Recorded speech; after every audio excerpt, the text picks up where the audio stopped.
আসসালামু আলাইকুম। সবাইকে স্বাগত জানাচ্ছি সংলাপ মঞ্চের আজকের পর্বে। আজকে আমাদের সাথে আলোচনার জন্য যুক্ত হয়েছেন অতিথি। আপনারা কোন জায়গা থেকে আমাদের সাথে জয়েন করছেন, কোন জায়গা থেকে আমাদের সাথে যুক্ত হয়েছেন জানাবেন এবং আপনাদের কোনো প্রশ্ন থাকলে সেটা কমেন্ট বক্সে জানাবেন। আপনাদের প্রশ্নগুলো আমি অতিথির কাছে তুলে ধরব। আজকে আমরা বিশেষ করে কয়েকটা বিষয়ে আলোচনা করব। যে আমাদের সাথে যিনি যুক্ত হয়েছেন তিনি আ আ আন্তর্জাতিক টেন্ডার নিয়ে অনেক নলেজ রাখেন। সেই বিষয়ে আমরা আলোচনা করব। কুতুবদিয়ার সম্ভাবনা আ এবং রিসেন্টলি সি ট্রাক চালু হওয়ার যে পিছনের গল্প কি ছিল, পিছনের সম্ভাবনা কি ছিল এটা নিয়েও আমরা আলোচনা করব। এখন যেহেতু নির্বাচনের মৌসুম, নির্বাচন কেন্দ্রিক আমরা কিছু প্রশ্ন নিয়ে আলোচনা করব এবং হচ্ছে কুতুবদিয়ার সম্ভাবনা। বিশেষ করে আমরা এই জিনিসটাকে আমরা ফোকাস করব। সমস্যা, সম্ভাবনা এগুলা নিয়েই আজকের লাইভ। আমরা কে কোন জায়গা থেকে আমাদের সাথে যুক্ত হয়েছেন, আমাদেরকে দেখতে পাচ্ছেন সেটা জানাবেন। আপনাদের প্রশ্ন থাকলে সেটা কমেন্ট বক্সে করবেন। আ এবং পুরা প্রোগ্রাম জুড়ে রয়েছি আমি ফুরকান কুতুবী এবং আমাদের সাথে আজকে অতিথি হিসেবে যুক্ত হয়েছেন আ জনাব আতিকুল ইসলাম কাইফ ভাই, প্রধান নির্বাহী কর্মকর্তা জেটসেন এইচপি। আর উনার সবচেয়ে বড় পরিচয় হচ্ছে উনি আন্তর্জাতিক টেন্ডার নিয়ে আ আ বিশেষজ্ঞ এবং বিদেশি এফডিআই যেটা আপনার বিদেশি বিনিয়োগ নিয়ে সহায়তাকারী নিয়ে অনেকগুলো কাজ করেন। কাইন্ডলি আপনারা কে কোন জায়গা থেকে যুক্ত হয়েছেন আমাদেরকে জানাবেন। আমরা চলে যাব অনুষ্ঠানের মূল পর্বে। আ কাইফ ভাই আপনাকে আমাদের প্রোগ্রামে স্বাগত জানাচ্ছি। ধন্যবাদ। আ ফোরখান, তোমাকে খুবই ভালো লাগলো আজকের জুমাবারে এত সুন্দর একটা প্রোগ্রাম আয়োজন করার জন্য। আ শুরুতেই আমি আমার প্রাণপ্রিয় আ জন্মভূমির যে আমার দিল কুতুবদিয়ার সবাইকে আমি সালাম জানাই। আসসালামু আলাইকুম ওয়া রাহমাতুল্লাহি ওয়া বারাকাতুহু। সো আজকে এত সুন্দর একটা পডকাস্ট বলা যায়, এগুলা সোশ্যাল নেটওয়ার্কে যে পডকাস্ট আমরা মডার্ন ওয়ার্ল্ডে দেখি, এই ধরনের এত সুন্দর একটা আয়োজন মিস্টার ফোরকানের এন্ড থেকে আহ, আমি ইনভিটেশন পেয়ে আমি ভাবছিলাম যে আমরা আসলে অনেক মডার্ন চিন্তা ভাবনা নিয়ে এখন বড় হচ্ছি, বিশেষ করে জেন জি, ইয়াং জেনারেশন, সবাই আমরা খুব মডার্ন চিন্তা ভাবনা থেকে আমরা এখন বড় হচ্ছি। সো তারই ধারাবাহিকতায় তারই একটা সংলাপ মঞ্চ সে ক্রিয়েট করেছে, খুব দারুণ একটা পডকাস্ট প্ল্যাটফর্ম বলা চলে। তো সেখানে আজকে আমি তার গেস্ট হিসেবে আসতে পেরে আমি নিজেও আনন্দিত, এবং আমার বিভিন্ন ধরনের থট, ডেভেলপমেন্ট থট বলেন, এই যে একটা উন্নয়ন বঞ্চিত একটা এরিয়া, আমরা যেখান থেকে বড় হয়ে এসেছি, সেটার বিষয় নিয়ে কিছু জিনিস সবার মাঝে শেয়ার করা, সবার সাথে আসলে কার কি ধরনের চিন্তা ভাবনা এগুলা নিয়ে আসলে ওপেন ডিসকাশনের একটা প্ল্যাটফর্ম আজকে সে করেছে। খুব ভালো লাগলো আমার কাছে আজকে আসতে পেরে, সবার সাথে আলোচনা করার একটা সুযোগ হয়েছে। তাই সবাইকে শুভেচ্ছা এবং অভিনন্দন। আজকে ফুরকান, আপনি শুরু করতে পারেন। আজকে আমরা আহ খুব সুন্দর কিছু আলোচনা করব, এরকমটা আমরা প্রত্যাশা করি সবার সাথে। হ্যাঁ, থ্যাংক ইউ ভাইয়া আপনার সময়ের জন্য। আপনার মূল্যবান সময় থেকে আমাদেরকে সময় দিয়েছেন। আ আমরা দর্শকের প্রশ্নগুলা নিব। আমাদের প্রশ্নগুলাও করব। শুরুতেই আমি হচ্ছে আপনার পরিচয়টা আমরা সংক্ষিপ্তভাবে ধরেন আপনি কোথায় জন্ম, কোথায় বেড়ে উঠছেন, আপনার পড়াশোনা এবং ক্যারিয়ারের এই পরিচয়। এই জার্নিটা আমরা সংক্ষেপে একটু শুনবো। তারপর আমরা ওকে, আমাদের প্রশ্ন উত্তর পর্বে চলে যাব। গুড। আমি আমার জন্মটা হচ্ছে কুতুবদিয়াতেই। আমি কুতুবদিয়ারই সন্তান। আমি কোয়ারবিল, উত্তর কোয়ারবিলেই আমার জন্ম। হ্যাঁ, আমি কুতুবদিয়ায় বেড়ে ওঠা। তবে আমার কুতুবদিয়া বেড়ে ওঠাটা হচ্ছে খুবই অল্প সময়ের জন্য।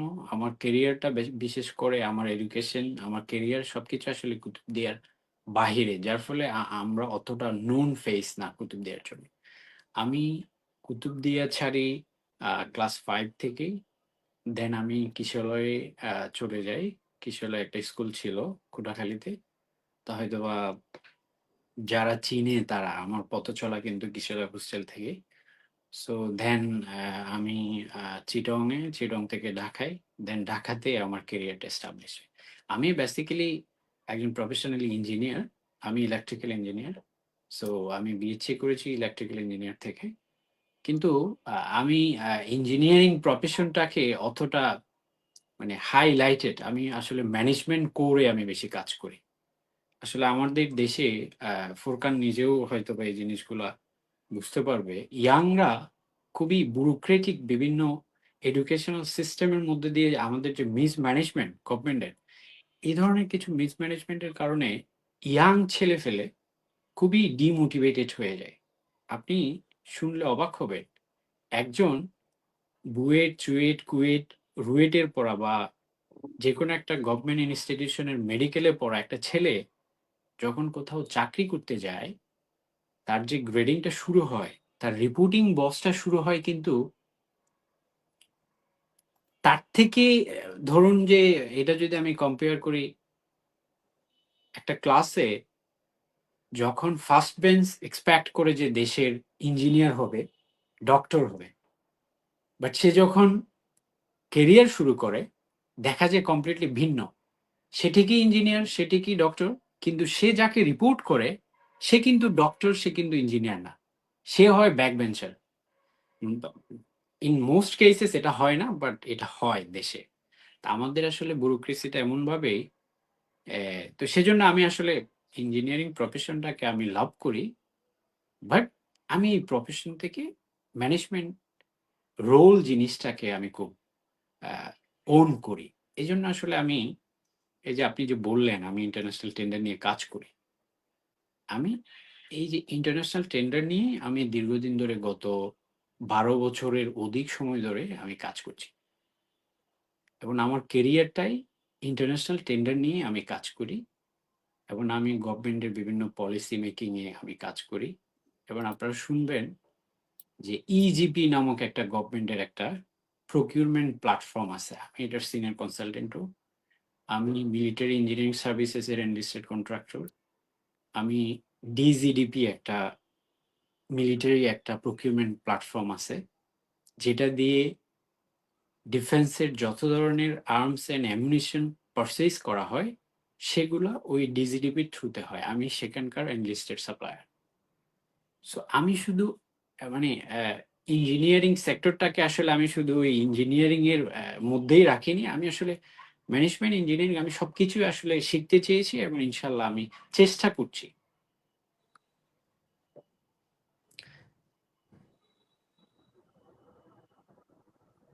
তো ফোরকান, এই ছিল আমার আসলে পথ চলা। কিন্তু আমি কুতুবদিয়ার যে কথাটা আমি বলতে ভুলে গেছি। কুতুবদিয়া থেকে আমি বড় হওয়ার পর থেকে আসলে ঢাকা, চিটাগং এখানেই তো পড়ালেখা আর কেরিয়ার স্টার্ট করার পর থেকে আসলে কুতুবদিয়ায় তেমন যাওয়া হয় না বললেই চলে। তবে কুতুবদিয়ার প্রতি একটা ভালো লাগা কাজ করে। যখন যেখানে সুযোগ পায় সেখানে ইউটিলাইজ করার জন্য চেষ্টা করি। সেটারই একটা ধারাবাহিকতা হিসেবে আপনারা দেখেছেন যেটা সিট্রা, সেটারই একটা ধারাবাহিকতা হিসেবে আমি ওখানে এই সুযোগটাকে আমি ইউটিলাইজ করেছি জাস্ট। এটা অনলি করেছি দ্বীপের মানুষের উন্নয়নের সামান্য কন্ট্রিবিউশনের জন্য। দ্বীপের মানুষের যে কষ্ট সেটি লাগাম টানার জন্য। এখান থেকে থ্যাংক ইউ। আমার কোনো ধরনের কোনো এক্সপেকটেশন নেই, কোনো ধরনের কোনো বেনিফিশিয়ারি আমি নেওয়ার মতো আমি কখনো দেখিনি, এবং আমি কখনো কাউকে এটা বলিও না। এটা আমি করেছি, এখানকার মানুষ দীর্ঘদিন ধরে এখানে অবহেলিত, এখানকার পলিটিশিয়ানরাও কিছুই করতে পারেনি, তারা চেষ্টা করলেও সেগুলি তেমন ফল আনতে পারেনি, তাদের লিমিটেশন ছিল হয়তোবা, বা তারা চেষ্টা করেনি। They know better for me, but আমি যখন সুযোগটা পেয়েছি আমি এটা কাজে লাগিয়েছি, এবং সেটা আমি এটাকে পাইলটিং হিসেবে নিয়েছিলাম, এবং এটা আমি সাকসেস করে দেখিয়েছি। আজকে এটার সুফল পাচ্ছে কুতুবদিয়াবাসী। এটাই আসলে আমার প্রাপ্য। আমি ফোরকান একটা কথা বলি, Cox's Bazar railway project, Cox's Bazar airport, Cox's Bazar airport, এই প্রজেক্টগুলা সাথে আমি ইনভলভ, এবং পদ্মার যে এনএ টানেল এবং ঢাকা আশুলিয়া এলিভেটেড, এই সমস্ত প্রজেক্টের সাথে আমি ইনভলভ আছি। আমি যেহেতু একজন এফডিএ ফ্যাসিলিটেটর, সো আমি দেশের এইড ফান্ড, এফডিআই যেখানে হয় পিপিপি যেখানে হয় সে সমস্ত জিনিস নিয়ে আমার অ্যাক্টিভিটিসটা বেশি। সো আমার কেরিয়ারে আমার ব্যক্তিগত কাজের সাথে বিভিন্ন ব্যুরোক্রেটসদের সাথে খুব ভালো একটা সম্পর্ক তৈরি হয়। কারণ আমার কাজই হচ্ছে তাদের সাথে কাজ করা, প্রজেক্ট ডেভেলপ করা, একটা পিপিপি প্রজেক্ট ডেভেলপ করা।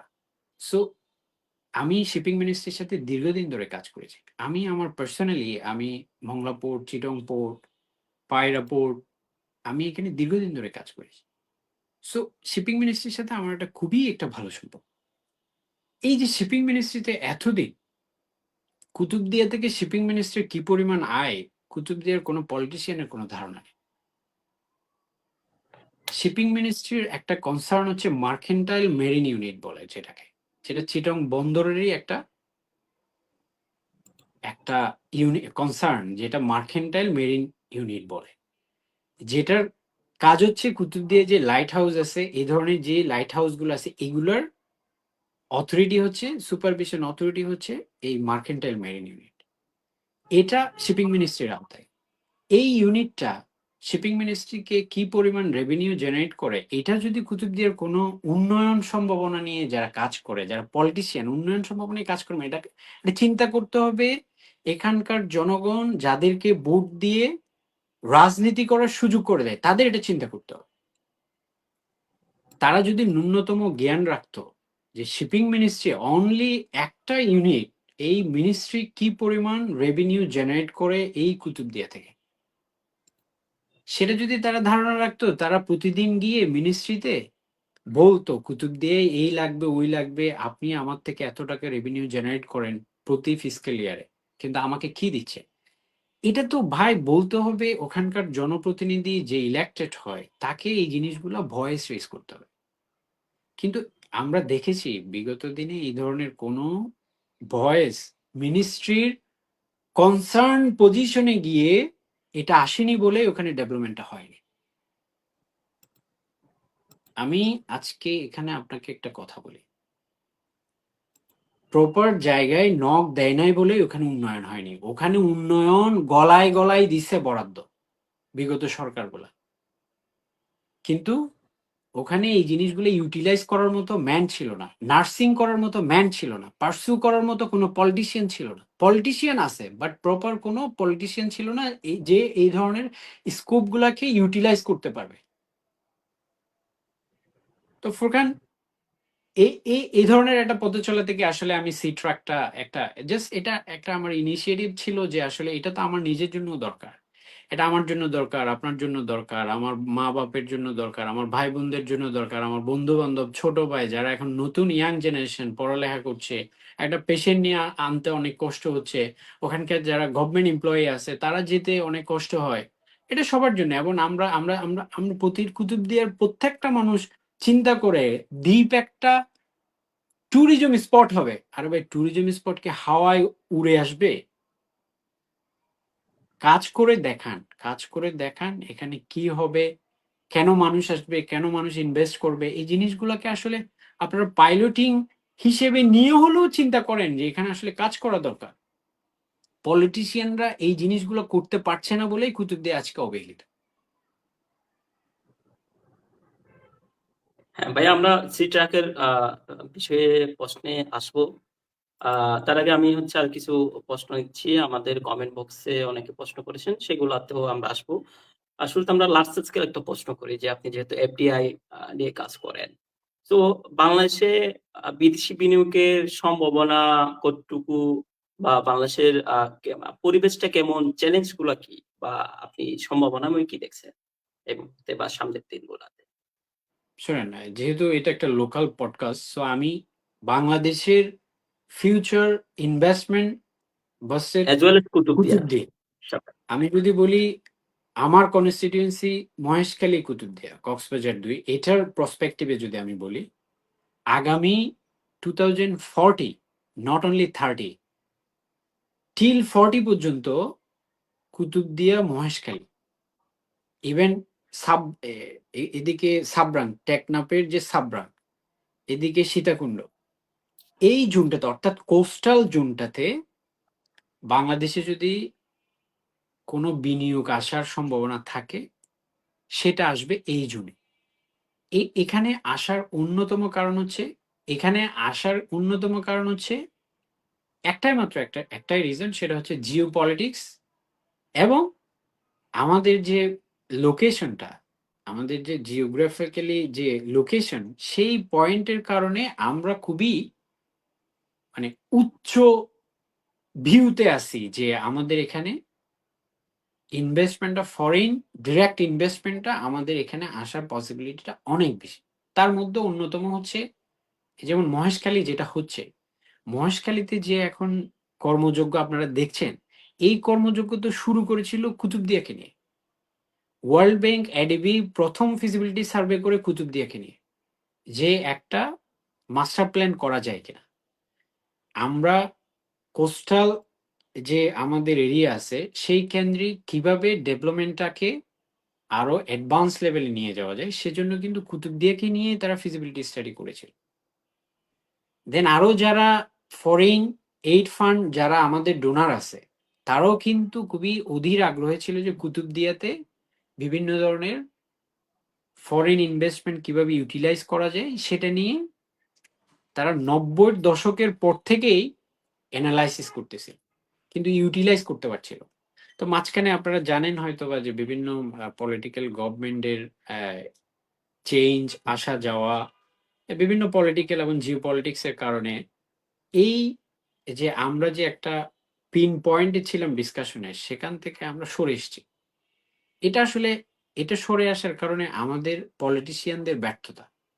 কেউ এটা বলেনি এখানে এই জায়গা, এখানে সম্ভাবনা, এই সম্ভাবনাটা কাজে লাগানো যায়, এটা কেউ দাঁড়িয়ে বলেনি সংসদে, এটা কেউ একটা সংলাপ করে বলেনি, এটা কেউ কোনো ন্যাশনাল কোনো নিউজ পেপারকে ডেকে এনে বলেনি, কোনো মেইন স্ট্রিম মিডিয়াকে এটা কেউ বলেনি। যা হয়েছে, যা করেছে, এগুলো লোকাল লোকাল আপনি একটা লোকাল ম্যাটার কখনোই ন্যাশনালি হিট করতে পারে না।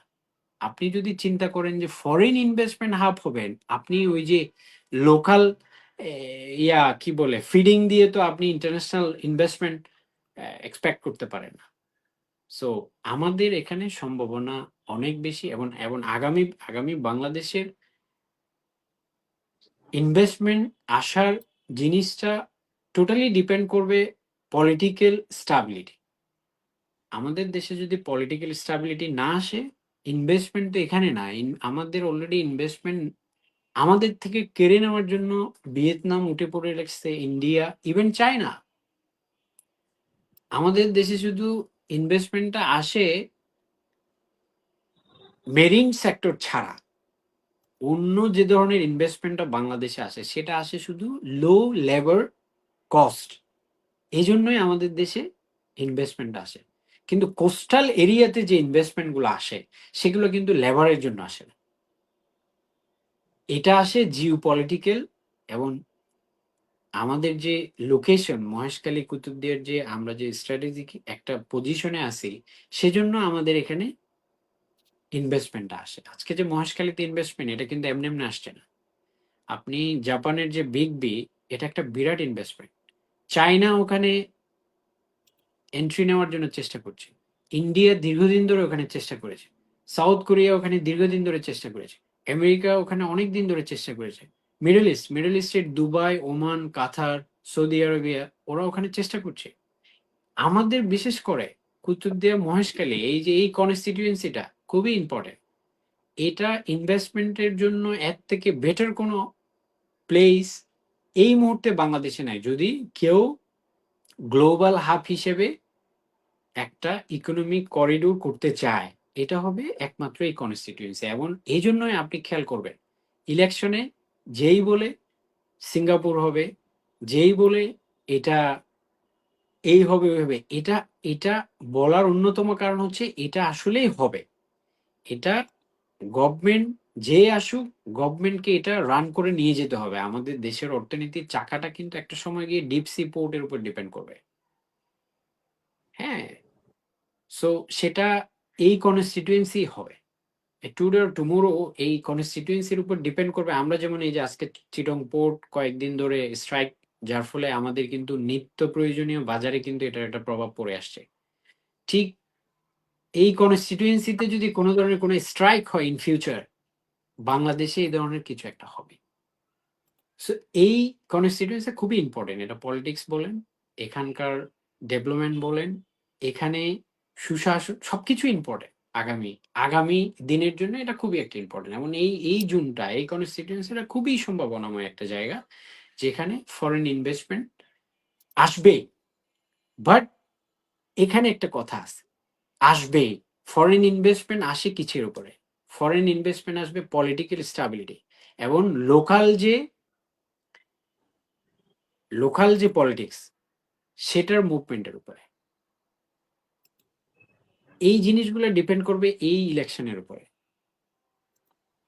এবং আগামী বাংলাদেশে যারা স্টিয়ারিং এ বসবে গভর্নমেন্টে, তারাই ডিসাইড করবে এখানে কি আদৌ ডেভেলপমেন্ট যে প্ল্যান সেটা কিভাবে হবে।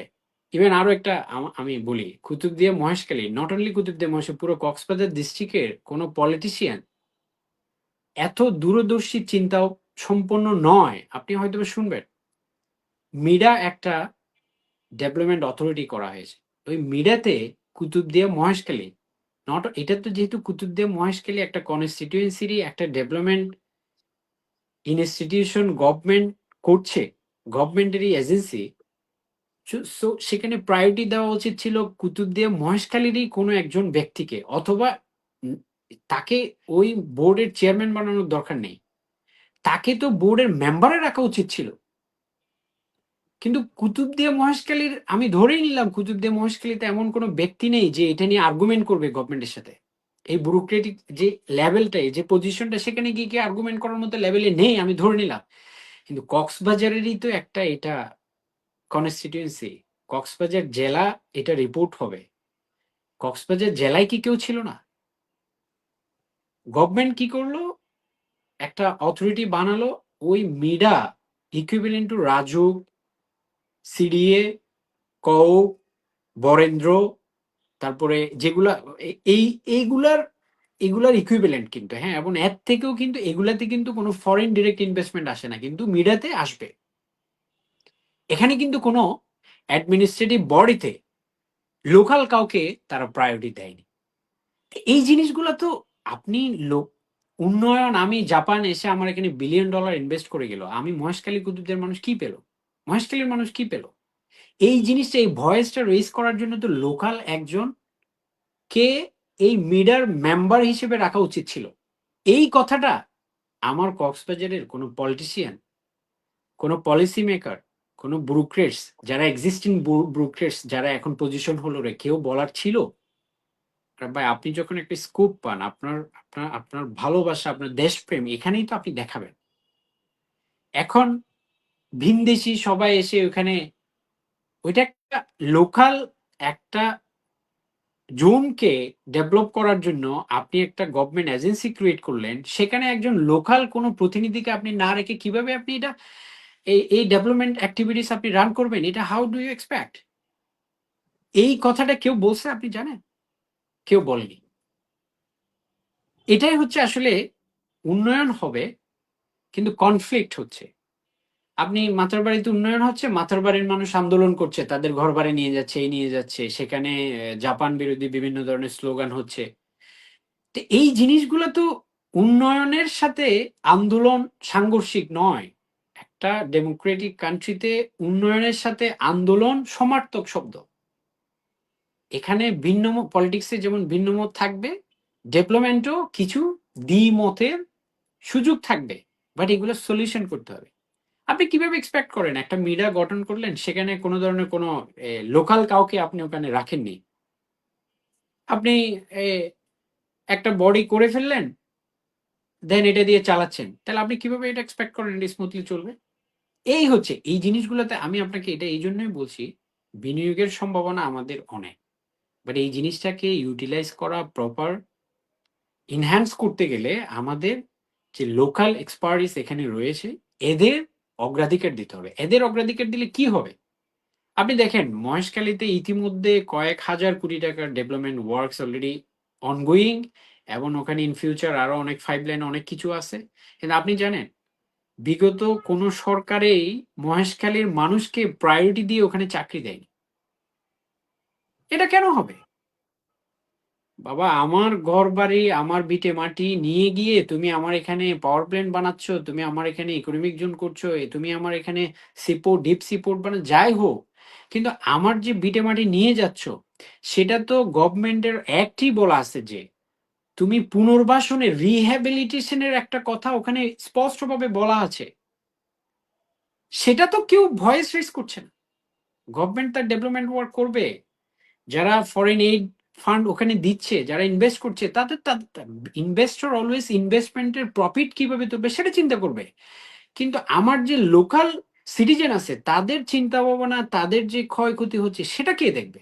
সেটা তো গভর্নমেন্ট দেখবে। তো গভর্নমেন্ট তো আর ওখানে যাবে না, ওখানকার স্থানীয় লোকদেরই দিয়ে এটা ইউটিলাইজ করবে। এটা ফার্স্ট দায়িত্ব নিতে হবে যারা পলিটিশিয়ান, এবং ওখানে যারা সুশীল সমাজ, যারা পলিটিশিয়ান, তারা তো এই জিনিসগুলো নিয়ে কাজ করবে। আমাদের ওখান থেকে যারা পলিটিশিয়ান বিশেষ করে এই জিনিসগুলো নিয়ে কাজ করে, ফার্স্ট প্রথম সারিতে থাকে পলিটিশিয়ান। কোনো পলিটিশিয়ান এটা নিয়ে কোনো মিনিস্ট্রি লেভেলে কাজ করেনি, যার ফলে মিডিয়া গঠন হয়েছে, মিডিয়াতে কোনো কক্সবাজারের কেউ নেই।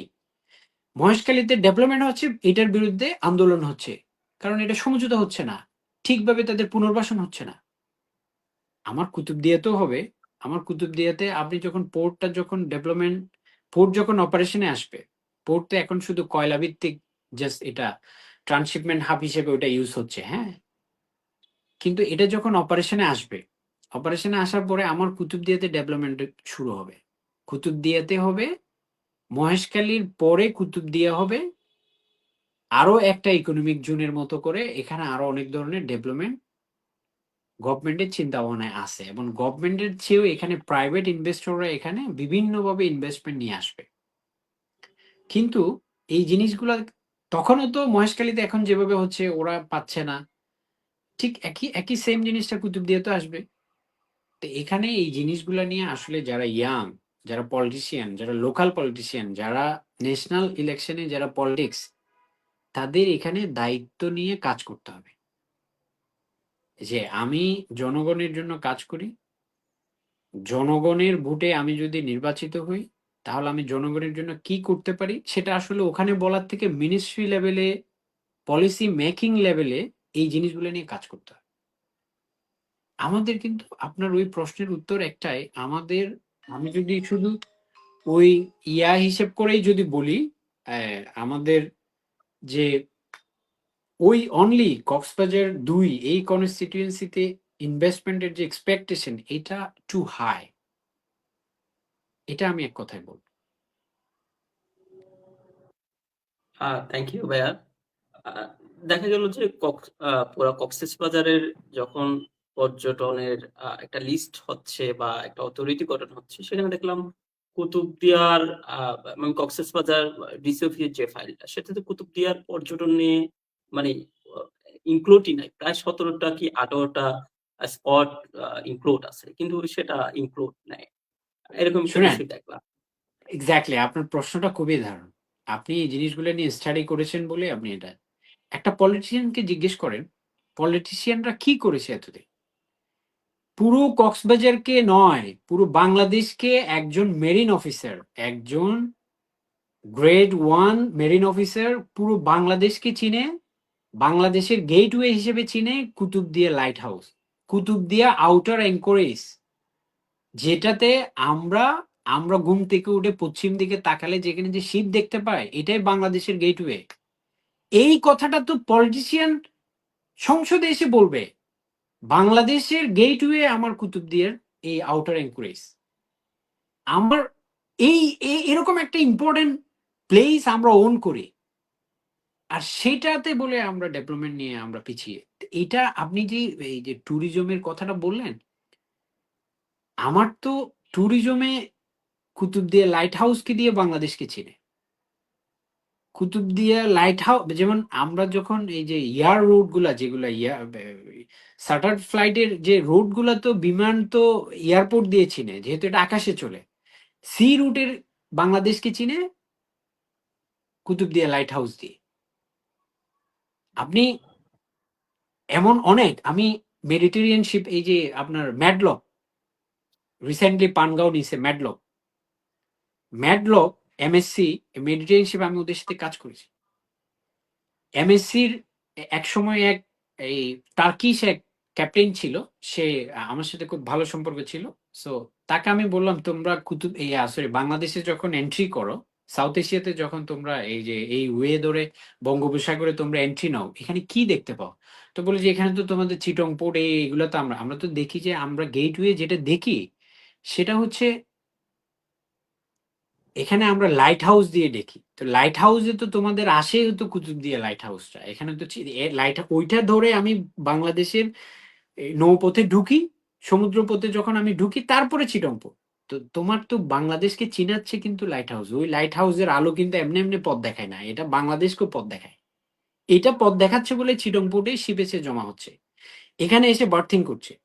সো এটা একটা আমাদের ইকোনমি যে রান করছে এই লাইট হাউস, এই কুতুবদিয়া, কুতুবদিয়ার নামটা, কুতুবদিয়া উপজেলাটা যে কত ইম্পর্টেন্ট, এটা নট অনলি ট্যুরিজম, এটা আমরা টোটাল ইকোনমিতে আমরা এটার একটা কন্ট্রিবিউশন আছে। কিন্তু এই জিনিসটা তো শুনেন, কন্ট্রিবিউশন থাকলে তো হবে না, এটাকে ম্যাটেরিয়ালাইজ করতে হবে, এখানে পেপারে লিখতে হবে, গভর্নমেন্টের নথিতে আসতে হবে।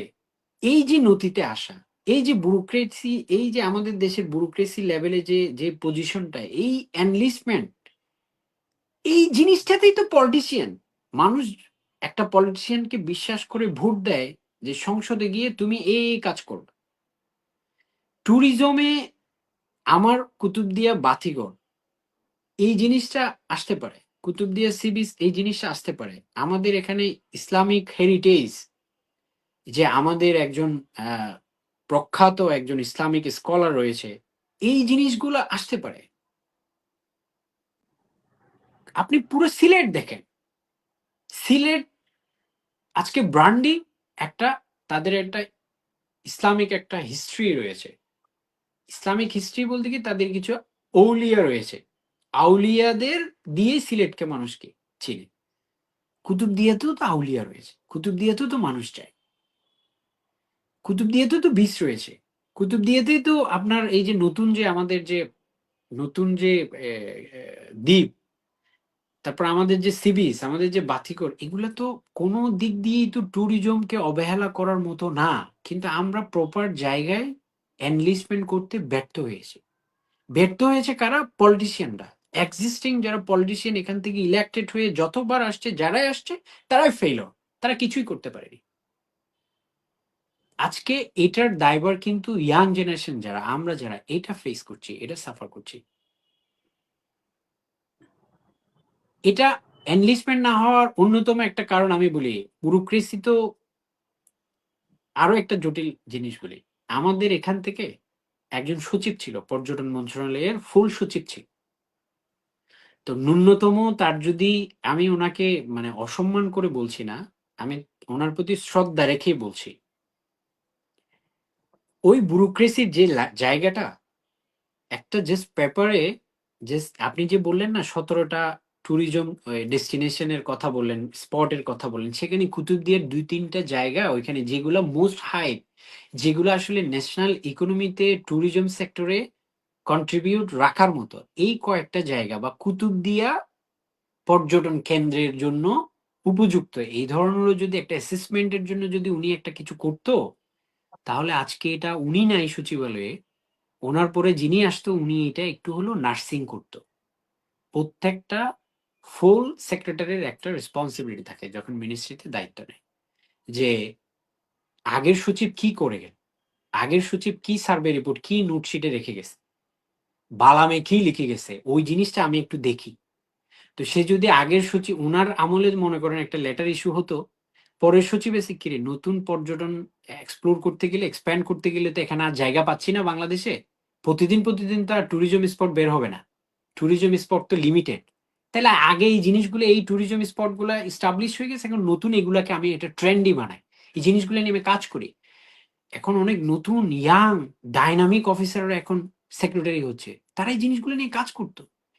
কিন্তু বিগত এই যে স্বাধীনতার পর থেকে আমাদের অঞ্চল থেকে যারা এই ধরনের কাজ করার সুযোগ পেয়েছে, এই যে পর্যটন মন্ত্রণালয়ে যিনি সুযোগ পেয়েছিল, আমার বিশ্বাস, আমি জানি না উনি এই সুযোগটাকে কেন ইউটিলাইজ করেনি, উনি উনি হয়তো এটা ভালো জানবে। আজকে যদি উনি পর্যটনের দায়িত্ব পেয়ে তার জন্মস্থান কুতুবদিয়ার জন্য ন্যূনতম একটা যদি সার্ভেও করতে বা একটা এই যে এটাকে ট্যুরিজম স্পট করা যায়, এই ধরনের চিঠি মানে উনি একটা যদি স্মারক যদি আজকে বের হতো, আমরা আজকে কোথাও। কিন্তু আমরা এখানে ব্যর্থ হয়েছি, বা ওনাকে উনি করতে চেয়েছে বা পলিটিশিয়ানরা করতে দেয়নি, বা পলিটিশিয়ানরা তার কাছে অ্যাপ্রোচ করেনি যেহেতু উনি সচিব। এই ধরনের কিছু ব্যুরোক্রেটিক এখানে লেভেল কাজ করেছে বিগত দিনে, যার ফলে এই জিনিসগুলো হয়নি, এখনো হচ্ছে না। ভাইয়া, হচ্ছে দেখা যাচ্ছে কি, যখন কক্সবাজার উন্নয়ন হচ্ছে, বিশেষ করে কক্সবাজার ২ এ কুতুবদিয়ার মহেশখালীর মধ্যে উন্নয়ন বলেন বা প্রজেক্ট বা মেগা প্রজেক্ট বাস্তবায়নের ক্ষেত্রে বা পরিকল্পনার ক্ষেত্রে মানে হুম, দৃশ্যমান একটা বৈষম্য দেখা যায়। এটা ধরেন মহেশখালীতে মেগা প্রজেক্ট হচ্ছে, কিন্তু কুতুবদিয়ায় ন্যূনতম কোনো প্রকল্পই বাস্তবায়ন হচ্ছে না, যেটা কুতুবদিয়ার আর্থসামাজিক উন্নয়নের ক্ষেত্রে অনেক অবদান রাখবে। সেটা কি ব্যুরোক্রেটিক কোনো বৈষম্য, অর জিওগ্রাফিক্যালি মহেশখালী এগিয়ে আছে এই জন্যই প্রজেক্ট গুলো কেনা হচ্ছে, নাকি রাজনৈতিক একটা সদিচ্ছা বা একটা বায়াসনেস আছে? কি মনে করেন আপনার দৃষ্টিকোণ থেকে? শুনেন, এখানে একটা বৈষম্যটা কোথায় জানেন? বৈষম্যটা রাজনীতিতে, বৈষম্যটা ব্যুরোক্রেসিতে। মহেশখালীতে কিছু হওয়ার কথা ছিল না। মহেশখালীতে আগে আজকে যা দেখছেন সেটা হওয়ার কথা ছিল কুতুবদিয়াতে। তো কুতুবদিয়াতে এই কনস্টিটিউয়েন্সিতে প্রথম ইনভেস্টমেন্টের প্ল্যানটা কিন্তু আসে একটা এলএনজি হাব করার। এখানে সিপোর্ট, ডিপ সিপোর্ট এই ধরনের না। প্রথমে একটা সিপোর্টের কথা চিন্তা করলো, কিন্তু সিপোর্ট করার মতো আমাদের অত অ্যাডভান্স যে আমাদের টেকনোলজি এবং আমাদের যে বিভিন্ন ডোনাররা আছে তারা আমাদের এত ইনভেস্টমেন্ট দিবে। তারপরে আমাদের যে মানে জিও পলিটিক্যাল যে অবস্থা, ইন্ডিয়ার একটা দাদাগিরি অলওয়েজ ছিল, হ্যাঁ, এই সমস্ত কারণে আমরা সবসময় চিন্তা মানে আমাদের দেশ সবসময় একটা প্ল্যানিং মিনিস্টার একটা প্ল্যানে রাখতো যে আমাদের একটা ডিপ সিপোর্ট দরকার, বাট এটা কোথায় করতে পারি। তো সেই সুবিধাতে সার্ভে করে দেখলো যে প্রথমে কুতুবদিয়া, প্রথম সার্ভেটা কিন্তু কুতুবদিয়া নিয়ে হয়েছে, পরে এটা গেল মহেশখালী। তো পরে তখন তো ডিপ সিপোর্ট তখন একটা পেট্রোকেমিক্যাল হাব হিসেবে তারা করতে চায়, এটা করেছিল আরপিজিসি। তা আরপি রূপান্তরিত গ্যাস কেমিক্যাল, যেটা নিকুঞ্জতে হেড অফিস। তো এটা তখন তখন যারা করে কুতুবদিয়াকে তারা একটা রিপোর্ট দেয় যে কুতুবদিয়াতে কুতুবদিয়া ঘনবসতিপূর্ণ এলাকা, মানে কুতুবদিয়ার যে পরিমাণ স্পেস, আমাদের যে আয়তন যেটা সেই পরিমাণে কিন্তু মানুষ কম না। তো একটা ডেভেলপমেন্ট জোন হিসেবে কোন একটা কিছু ক্রিয়েট করতে গেলে লিস্ট একটা মানুষের একটা ঘনত্বের একটা মানে একটা রেশিও আছে, সেই অনুযায়ী কিন্তু কুতুবদিয়া একটু এই জিনিসে নেগেটিভ ভ্যালু ক্রিয়েট করে কুতুবদিয়ার জন্য। কিন্তু একটা পেট্রোকেমিক্যাল হাব করার জন্য কুতুবদিয়া এনাফ জায়গা আছে, যেটা বাতিগড় দুরুং সংলগ্ন যে বিচওয়েটা আছে সেখানে। তো তখন তারা এই জিনিসটা রিপোর্ট দেয়। এই রিপোর্টের ভিত্তিতে ইনভেস্টমেন্ট গুলো আসার একটা প্রক্রিয়া শুরু হয়। তারপরে এটা ওই সার্ভে রিপোর্টটা তারা আহ, জ্বালানি মন্ত্রণালয় পরে জ্বালানি মন্ত্রণালয় তুলে দেয়, এটা প্ল্যানিং থেকে ইয়ারডি, ইয়ারডি থেকে ওরা অর্থ সংস্থানের জন্য বিভিন্নভাবে ওরা ফান্ড ফান্ড কালেক্ট করার জন্য বিভিন্ন এইড ফান্ডের সাথে যোগাযোগ করে। তখন ইন্ডিয়ান রিলায়েন্স, তারপরে ইউএস এর একটা কোম্পানি ছিল, সাউথ কোরিয়ান একটা কোম্পানি, তারপরে মিডল ইস্টের কিছু কোম্পানি এখানে তারা ইন্টারেস্টেড শো করে। তো পরে কোনো একটা অজানা কারণে এখানে পলিটিক্স এর একটা মেথড ছিল। এটা আসলে আমাদের কুতুবদিয়া থেকে ঘুরে এটা মহেশখালীতে চলে যায়। এই যে এই জিনিসটাতে চলে যাচ্ছে, তখন কিন্তু কেউ এটা নিয়ে পার্সু করেনি, বা এটা আসলে কুতুবদিয়া হলে ভালো, কুতুবদিয়া এটার জন্য প্রপার একটা জায়গা, সার্ভে রিপোর্ট কুতুবদিয়ার পক্ষে ছিল। হ্যাঁ, এই বৈষম্যটা তখন থেকে শুরু হয়। তো আমাদের সরকারের তো আর 64 জেলায় তো আরো অনেক অবহেলিত অঞ্চল আছে, তো কুতুবদিয়া নিয়ে তো পড়ে থাকবে না, সুযোগ একবার আসে, সেই সুযোগটা তখন হাতছাড়া হয়ে যায়। এরপর থেকে বৈষম্য শুরু হয়। এরপর থেকে ডেভেলপমেন্ট মানে মহেশখালী, ডেভেলপমেন্ট মানে মহেশখালী। এটা আমরা কুতুবদিয়া জিনিসটা আমরা এই বাইপাস হয়ে যাচ্ছে এরপর থেকে। তা আমাদের আসলে পরবর্তীতে কুতুবদিয়াকে একটা জিনিস, কুতুবদিয়াকে প্রত্যন্ত অঞ্চল হিসেবে, প্রত্যন্ত দ্বীপ অঞ্চল হিসেবে এটাকে ঘোষণা করছিল মিনিস্ট্রি থেকে। এটাও কিছু ব্যুরোক্রেটসরা আমাদের এই জিনিসটা করছিল, এটা করে এটা একটা কোটা। প্রত্যন্ত দ্বীপ অঞ্চল মানে একটা কোটা। এটা যারা গভর্নমেন্ট চাকরি করে তারা এটা বুঝে। এটা কেন করে জানেন? এটা করে আপনার প্রমোশনের ক্ষেত্রে আপনি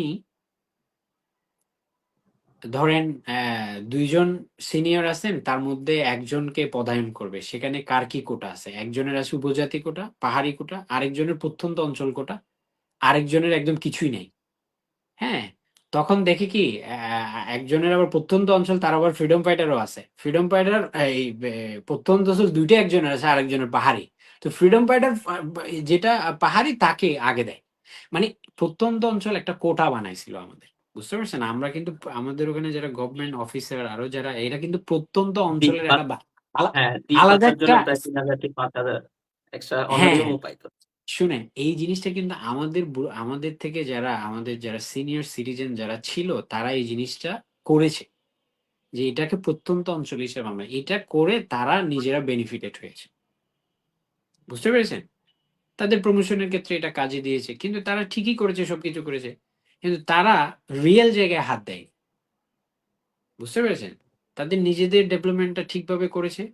কিন্তু আমি আমার একটা পজিশন যদি আমি সেক্রেটারিতে হোল্ড করি, আমি সেটাকে ইউটিলাইজ করার ন্যূনতম যে চেষ্টা, সেটা যদি আমরা দেখতাম, আজকে কুতুবদিয়াতে ইনভেস্টমেন্টের অভাব হতো না। আজকে যে বৈষম্য, সেটা আমি পলিটিক্যালি বৈষম্য হচ্ছে। আমি একজন ব্যুরোক্র্যাট যদি সিটিং সেক্রেটারিতে থাকি, আমি এটা নিয়ে ভয়েস রেইজ করতে পারি। আমার কলিগকে এটা নোট দিতে পারি। এটা রিয়েল সিনারিওটা এরকম। এই জিনিসটা না ভাইয়া, ন্যূনতম আমি যদি মানে হ্যাঁ, ইয়ার থেকে এই ন্যূনতম যে দেশপ্রেম আমার যে জন্মভূমির টান থেকে হলেও এই জিনিসগুলো আমরা করতে পারি। কিন্তু আমরা বিগত দিনে এগুলো দেখিনি। যার ফলে আমরা বৈষম্যের শিকার হচ্ছি। ভাইয়া এখানে আমি একটু আপনাকে থামাই। যে বিষয়টা কি, ধরেন আমাদের কুতুবদিয়া থেকে কোনো রাজনৈতিক ব্যক্তিত্ব ছিল না, আমাদের কোনো গাইডিয়ান ছিল না, যার কারণে মানে একই সংসদীয় আসন হওয়ার পরেও আ যে প্রজেক্ট গুলা মানে পাক্ষিকভাবে একটা আ দ্বীপেই যাচ্ছে। এটা কি আমাদের রাজনৈতিক কোনো ব্যক্তিত্ব ছিল না? নাকি ব্যুরোক্রেটিক কোনো জায়গায় আমাদের আসলে ব্যক্তিত্ব ছিল না, যে হচ্ছে অন্তত ইকুয়ালিটি টার প্রশ্ন তুলত। কুতুবদিয়া দিক এটা আমি বলতে চাচ্ছি। কিন্তু ইকুয়াল ডিস্ট্রিবিউশন এর অথবা ন্যায্যতার যেটা তুলত। আপনি কি আচ্ছা, মনে করেন? এটা কি ইকুয়াল রাজনৈতিক ইয়া? ডিস্ট্রিবিউশন, হ্যাঁ, গুড, গুড। আমি এটা বলছি। ইকুয়াল যে ডেভেলপমেন্ট ফান্ড গুলা ডিস্ট্রিবিউশন তো গভর্নমেন্ট করে না। আসলে ওখানে মহেশখালীতে যে সমস্ত ডেভেলপমেন্ট ওয়ার্ক গুলো এখন রানিং আছে, যে অনগোয়িং প্রজেক্ট গুলো, এগুলো মোস্টলি হচ্ছে এইড ফান্ডেড। মানে ইনভেস্টর ইনভেস্ট করছে তার প্রফিটের জন্য, লং টার্ম ইনভেস্টমেন্ট সেখানে করছে। তো এখানে আপনি যেটা বলতে পারেন বৈষম্যটা, মহেশখালীতে বেশি ইনভেস্টমেন্ট আসছে, কুতুবদিয়াতে আসছে না কেন? মহেশখালীতে তো ওই যে বললাম, সার্ভের পরে মহেশখালীকে নিয়ে ব্র্যান্ডিং করা হয়েছে, মাস্টার প্ল্যান করা হয়েছে।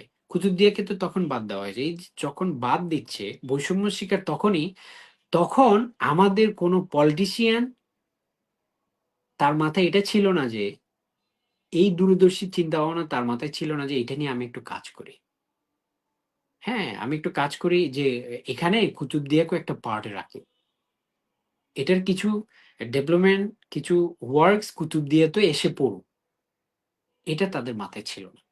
আর আমাদের ব্যুরোক্রেটস যারা ছিল, আমাদের যারা সিনিয়র সিটিজেন যারা ছিল, তারা মহেশখালীতে বিলিয়ন ডলারের ইনভেস্টমেন্ট আসছে, সেটা দেখে সে খুবই উৎফুল্ল।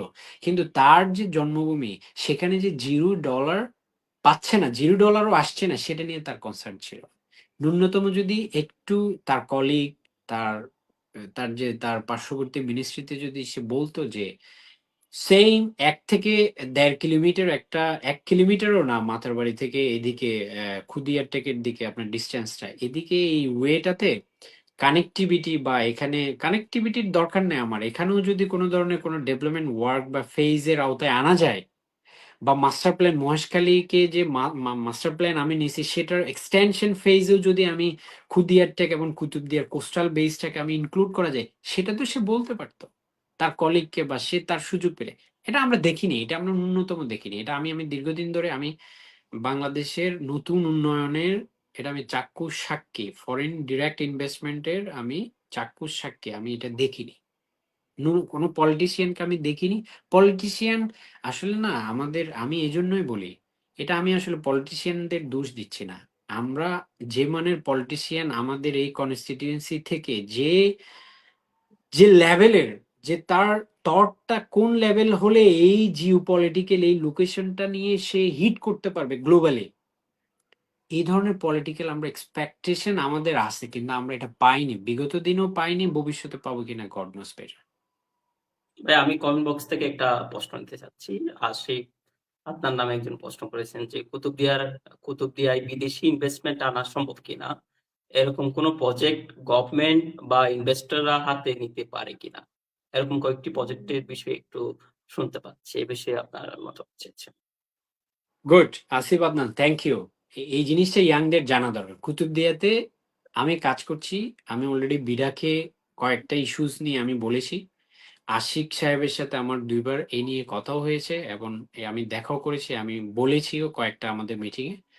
সো কুতুবদিয়াতে যে একটা অলরেডি সে ২ টা ড্রাফটে কুতুবদিয়ার যে নতুন যে আমাদের যে বালুচর যেটা, এই চর এবং আমাদের যে কোস্টাল বেস যেটা আছে, লাইট হাউস, বিশেষ করে খুদিয়ার টেক, খুদিয়ার টেক 2030 এর মধ্যে এখানে একটা পেট্রোকেমিক্যাল হাব হবে।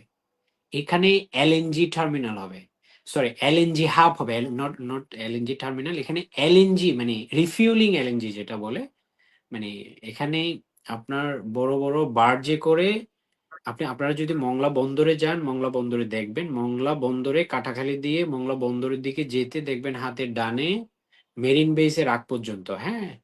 এখানে বাংলাদেশে আপনারা যে যে পরিমাণ এলপিজি গ্যাসের বোতল, এগুলা মোস্টলি কিন্তু মংলা বন্দরের ওই সমস্ত ফ্যাক্টরি থেকে আসে। ওখানে উমেরা বলেন, ওখানে পেট্রোম্যাক্স বলেন, ওখানে বসুন্ধরা বলেন, ওখানে আরো নাম না জানা আরো অনেক কোম্পানি আছে। ওখানে অনেক লজিস্টিক্স, একটা কোম্পানি, একটা এলপিজি ইনভেস্টর যারা কোম্পানি, তাদের জন্য খুদিয়ার টেক একটা বেস্ট একটা ইনভেস্টমেন্ট হাব হতে পারে। এটা উইদিন 2030 এর মধ্যে এটা হওয়ার সম্ভাবনা আছে, যদি আমাদের deep seaport Matarbari deep seaport যদি অপারেশনে আসে, তখন আমাদের এখানে এলপিজির একটা হাব হওয়ার সম্ভাবনা আছে। এখানে বড় বড় এলপিজির স্টোরেজ ট্যাঙ্ক হবে, পাশে জেটি হবে, দেন ওখানে বেড়িবাঁধ হবে, কোস্টাল এম্বার্কমেন্টটা হবে, দেন এখানে হবে। এটা নিয়ে বিড়া কাজ করছে, এটা নিয়ে তারা পেপার ওয়ার্কসও করছে, এবং তারা এটা নিয়ে বিভিন্ন ফরেন ইনভেস্টমেন্ট, পেট্রোম্যাক্সের মতো বড় বড় কোম্পানি, টোটাল এনার্জি যারা ইউরোপিয়ান আরো অনেকগুলো কোম্পানি আছে মিডল ইস্টের, তাদের সাথে কাজ করছে, তাদেরকে ইনভাইট করছে যে এখানে কিভাবে ইনভেস্টমেন্ট কোলাবোরেশনে যাওয়া যায়। তো আমাদের কুতুবদিয়াতে ইনভেস্টমেন্টের পটেনশিয়ালিটি বলতে দুইটা লোকেশন বলতে সেটা হচ্ছে, একটা হচ্ছে খুদিয়ার টেক, এখানে পেট্রোকেমিক্যাল হাব হবে। আরেকটা হচ্ছে আমাদের যে কোস্টাল বেস আছে, যেটা বঙ্গোপসাগর দিয়ে যেটা পশ্চিমে, সেটা দিয়ে আমাদের কিছু পেট্রোকেমিক্যাল হাব আমাদের হওয়ার সম্ভাবনা আছে। সাথে তো আপনার ফরেন, আমি যদি বলি শুধু ফরেন ইনভেস্টমেন্ট, এখানে পেট্রোকেমিক্যাল হাব এবং বিডার প্ল্যানিং এ একটা, তারা একটা, আমি 2019 অর 20-এর দিকে আমি তাদেরকে একটা ইউআই এর জন্য এটা বলেছিলাম। আমাদের যে যে নতুন একটা যে বালুচর যেটা পশ্চিমে উঠছে, এখানে একটা ট্রান্সশিপমেন্ট হাব, ফরেন ডিরেক্ট ইনভেস্টমেন্টের একটা বড় অংশ হচ্ছে কোনো দেশে যদি একটা ট্রান্সশিপমেন্ট হাবটা কি, আমি দুবাইতে জাবেল আলী পোর্টে আমি গিয়েছি। এটা একটা দুবাইকে বহির্বিশ্বে পরিচিত করার একটা ট্রান্সশিপমেন্ট হাব হচ্ছে জাবেল আলী পোর্ট, আপনারা গুগল করে দেখবেন। এই পোর্টটা পুরো দুবাইয়ের চেহারা চেঞ্জ করে দিয়েছে। এখানে কি হয়, এখানে একটা মাদার ভেসেল, আমাদের যে পশ্চিমে যে শিপগুলো দেখেন, এগুলো কিন্তু একটা মাদার ভেসেল না, এগুলো সবই ফিডার। কিছু কেরিয়ার আছে, এটা মিড সাইজের ভেসেল, বাট এটা মাদার ভেসেল না। আমাদের মাদার ভেসেল আমাদের দেশে আসতে পারে, কিন্তু আমাদের যে ড্রাফট যেটা দরকার মাদার ভেসেল ভিড়ানোর জন্য, যে কয়েকটা আসে আমাদের আমাদের কুতুবদিয়া আউটারিং করেছে, এসে এগুলো স্টে করে, দেন ওখান থেকে ওই লাইটার গিয়ে গিয়ে ওই ছোট ছোট ওই শিপগুলো গিয়ে দেন এটা আবার পোর্টে আনে, বা এটা ট্রান্সশিপমেন্ট সিঙ্গাপুর কেলাং বা এদিক থেকে আবার ট্রান্সশিপমেন্ট দিয়ে আমাদের দেশে আসতে হয়। তা আমাদের গভর্নমেন্টের একটা প্ল্যানিং ছিল যে একটা ট্রান্সশিপমেন্ট হাব করা যায় কিনা। ট্রান্সশিপমেন্ট হাব করার জন্য মিনিমাম 18 প্লাস ডেপথ, আমাদের 18 মিটার প্লাস ডেপথের দরকার হয়। এটা 20+ হলে এটা বেটার। আমাদের যে দ্বীপ, এই দ্বীপের সাথে যে পশ্চিমে, এখানে কিন্তু ডেপথ অনেক বেশি। এই জায়গায় একটা ট্রান্সশিপমেন্ট হাবের জন্য একটা পারফেক্ট একটা ডেস্টিনেশন এটা হতে পারে। ট্রান্সশিপমেন্ট হাবটা কি? আমার মাদার ভেসেল যেটা এখন সিঙ্গাপুরে, যেটা এখন আমাকে স্টে ওভার দিতে হচ্ছে, যেখানে আমার ট্রান্সশিপমেন্ট হাব হিসেবে সিঙ্গাপুরকে আমি ইউজ করছি, সেটা আর ওখানে হবে না। আমার ডিরেক্টলি এই কুতুবদিয়ার এই দ্বীপে এসে শিপটা দাঁড়াবে। দেন ওখান থেকে আমি এখন যেরকম সিঙ্গাপুর থেকে ফিডার ভেসেলে করে কন্টেনার আবার চিটং পোর্টে নিয়ে আসছি, সেই জিনিসটা যাতে করতে না হয়, বা আমার এখানে আমার বাংলাদেশের শিপ এখানে এসে চিটং এর ফিডার দিয়ে চিটং এ চলে যাবে, কিন্তু ওইখান থেকে স্টে ওভার দিয়ে মাদার ভেসেল এখান থেকে তার অন্য ডেস্টিনেশনে যাবে। এতে করে আমার সময়টা বাঁচবে। আমার ইউরোপ থেকে আসতে ডিরেক্টলি মাদার ভেসেল আমার বাংলাদেশে আসতে পারবে। ট্রান্সশিপমেন্ট ফ্যাসিলিটিটা আমি যদি এখানে করতে পারি, এবং আমার এখানে এই ট্রান্সশিপমেন্ট জোনটা কিন্তু তারা ফ্রি ট্রেড জোন হিসেবে করতে চায়। বিডার একটা প্ল্যানিং আছে, বাট এটার জন্য হিউজ ইনভেস্টমেন্টের দরকার। ডেভেলপমেন্টের যখন ফ্লো আসবে, আমাদের জিডিপিটা যখন ওই লেভেলে যাবে, আমরা যখন ডেভেলপমেন্ট কান্ট্রিতে, যখন আমরা তো অলরেডি এই যে এসডিসি এলডিসি তে আমরা অলরেডি ডেভেলপ হচ্ছে, আমাদের সূচকটা যখন একটা, আমরা এই ট্রান্সশিপমেন্ট হাবের একমাত্র পারফেক্ট জায়গা হচ্ছে আমাদের এই দ্বীপটা। তখন বড় বড় শিপ মাদার বেসেল ওখানে এসে স্টে করবে। ওই ওরা কিন্তু মানে এটা ট্রান্সশিপমেন্ট জোন, এটা একটা আলাদা এন্টিটি হিসেবে কাজ করবে। এটা ইন্ডিপেন্ডেন্ট এন্টিটি হিসেবে এটা কাজ করবে। এটা একটা আলাদা একটা পোর্ট হিসেবে, ট্রান্সশিপমেন্ট পোর্ট হিসেবে কাজ করবে, লাইক এস জেবেল আলী পোর্ট। এটাকে মডেল হিসেবে নিয়ে বিডা কাজ করছে। এই পোর্টটাকে কিভাবে ইউটিলাইজ করা যায়, এটা একটা আমাদের বিগ বুস্টিং হতে পারে ইনভেস্টমেন্টের ইন ফিউচার ইন বাংলাদেশ। এবং আমাদের দেশে আমি তো বললাম যে আসিফ আদনানের যে প্রশ্নটা আপনি করলেন, যে আমাদের আমাদের কুতুবদিয়াতে আমরা বিদেশি বিনিয়োগ পাবো। বিদেশি বিনিয়োগের মধ্যে আমরা পেট্রোকেমিক্যাল হাবটা আমাদের আমাদের একদম ফার্স্ট প্রায়োরিটি, এটা আমরা পাবো। আর আপনি যদি বলেন যে লোকাল বিভিন্ন ইনভেস্টমেন্ট, আমরা eco tourism within short time হয়তো, বা আমরা এখন সি ট্রাক নিয়েছি, ইন ফিউচার আমরা এটাকে বিআইডব্লিউটি এর নৌ বন্দর হিসেবে আমরা এটাকে আনবো। দেন এটা একটা রেগুলার মেনটেনেন্সে থাকবে। দেন এটা ফেরি রুট হিসেবে এটা আমরা আনার চেষ্টা করছি ফার্স্ট টাইম। এটা আগে আমাদের বিআইডব্লিউটি এর আওতায় এনে এটাকে, এখানে কিছু ডেভেলপমেন্ট ওয়ার্ক আছে যেগুলো আসলে, আমি তো পলিটিশিয়ান না, আমি কাজ করছি আমার এন্ড থেকে যতটুকু আসলে হেল্প করা, যেখানে যেভাবে করা, যেখানে সুযোগ পাচ্ছি। সো ইনভেস্টমেন্টের দিক দিয়ে কিন্তু আমি খুবই সজাগ।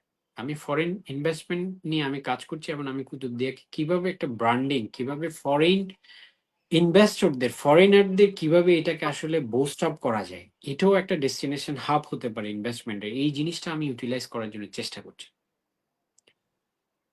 থ্যাংক ইউ, থ্যাংক ইউ ভাইয়া। আমরা একটু ধরেন হচ্ছে যে রিসেন্টলি যে সি ট্রাক চালু হয়েছিল, আমরা জানি 2012-13 সালে একবার সি ট্রাক এই নৌপথে ছিল। তো এটা কোনো না কোনো এক কারণে বন্ধ হয়ে গেছিল, এবং দীর্ঘদিন পরে 2025 সালে কিছুদিন, 26 সালে কিছুদিন আগে আমাদের সি ট্রাকটা লঞ্চ হলো। কিন্তু এই যে সি ট্রাকটা আবার চালু হলো, এটা পিছনে আপনি কি কাজগুলো করেছেন, বা কোন কোন জায়গায় আপনি আপনার ট্রাই করেছেন, প্রসেসটা যদি একটু ক্লিয়ার করতেন। এটা নিয়ে অনেক ধরনের বিভ্রান্তি আছে, বিশেষ করে তরুণরা এটা জানতে চায়, এই প্রজন্ম জানতে চায়। আচ্ছা, আচ্ছা। এ আমি আমি শুরুতেই একটা কথা বলি। আমি যে কাজটা করেছি সেটা আমার দায়িত্ববোধ থেকে।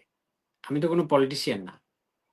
আমি আমার দায়িত্ববোধ থেকে আমি সুযোগ পেয়েছি, এটাকে ইউটিলাইজ করেছি। আমি আমি কিভাবে কাজ করেছি এটা পলিটিশিয়ানদের জানা উচিত। পলিটিশিয়ানরা জানলে সিভিল সোসাইটি এখানকার, আর পলিটিশিয়ানদের এই জিনিসটা জানা দরকার যে পলিটিশিয়ানরা সব জায়গায় রিস্ক করতে পারে না, বা রিস্ক করলেও একটা লেটার দিয়ে কোনো ধরনের কোনো পার্সু নেয়।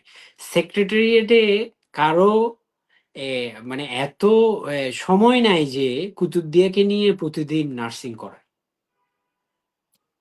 সো কুতুবদিয়াকে নিয়ে নার্সিং করতে হলে যে কাজ করার ইচ্ছুক তাকে ওখানে পকেটের টাকা খরচ করে ওখানে যেতে হবে। আর এটার জন্য জনগণ জনপ্রতিনিধিদের ভোট দিয়ে সংসদে পাঠায়, চেয়ারম্যান বানায়, উপজেলা চেয়ারম্যান বানায়, আরো যারা জনপ্রতিনিধি, এটা তো একদম লোয়ার লেভেল জনপ্রতিনিধি, তার হায়ার লেভেল জনপ্রতিনিধিকে সে রিপোর্ট করবে, ডিমান্ডটা, তার ম্যান্ডেটটা সাবমিট করবে। তার সুপিরিয়র সেটা তার অ্যাডমিনিস্ট্রেটিভকে দেবে, অ্যাডমিনিস্ট্রেটিভ সেটা ডিস্ট্রিক্ট লেভেলে দিবে। ডিস্ট্রিক্ট লেভেল সেটা মিনিস্ট্রিতে আসবে।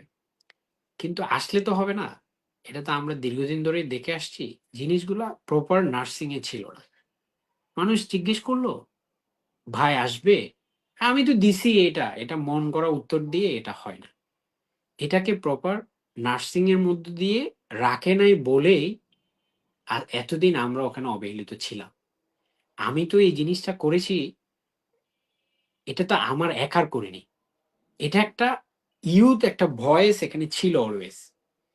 নতুন যে আমাদের তরুণরা এটা নিয়ে কাজ করার জন্য খুবই একটা উদ্যমী হয়েছিল।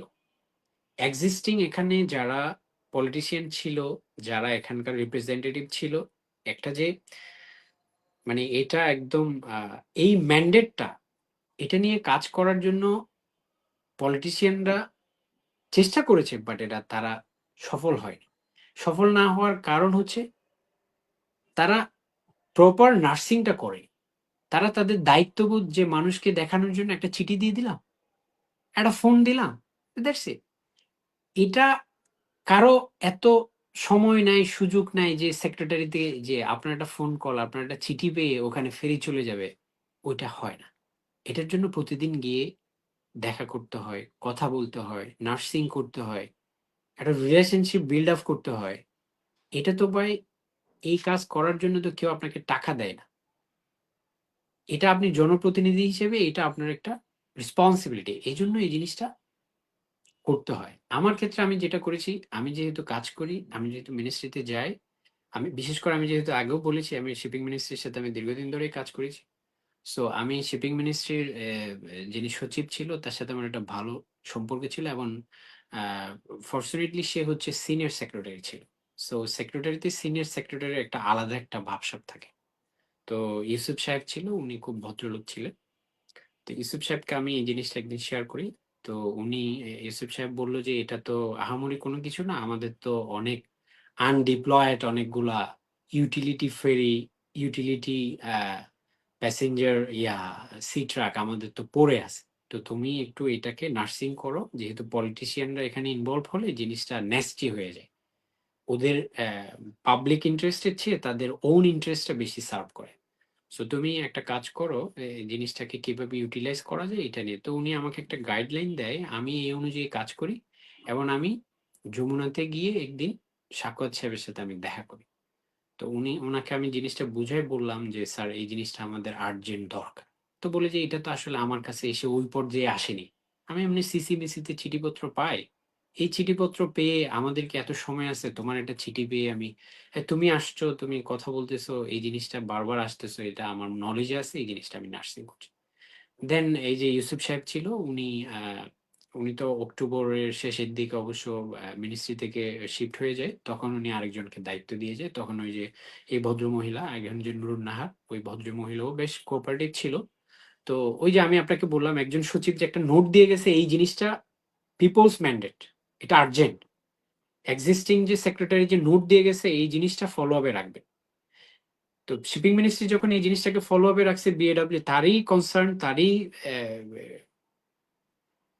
কি বলে এগুলাকে সাবসিডিয়ারি বিএডব্লিউটিএ, বিএডব্লিউটিসি ওভাবে কাজ করেছে।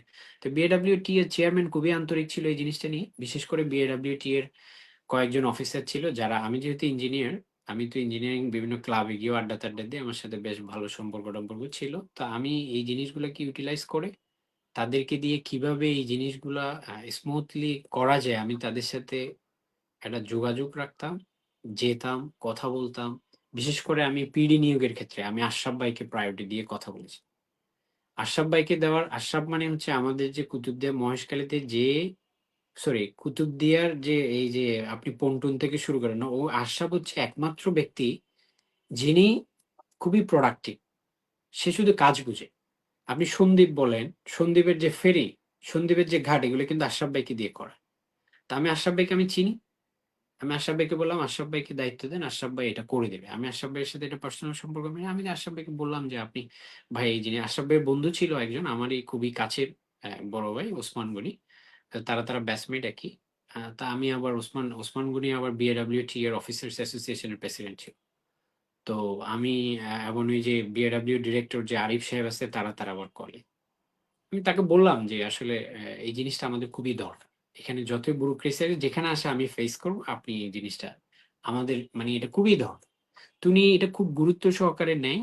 এবং আমি বিএডব্লিউটিসির যে ফ্লিট গুলো যে ডিস্ট্রিবিউট করে কমার্শিয়াল যে দেখে, সেটা হচ্ছে আশিক ভাই বলে, ডিরেক্টর কমার্শিয়াল আশিকুজ্জামান।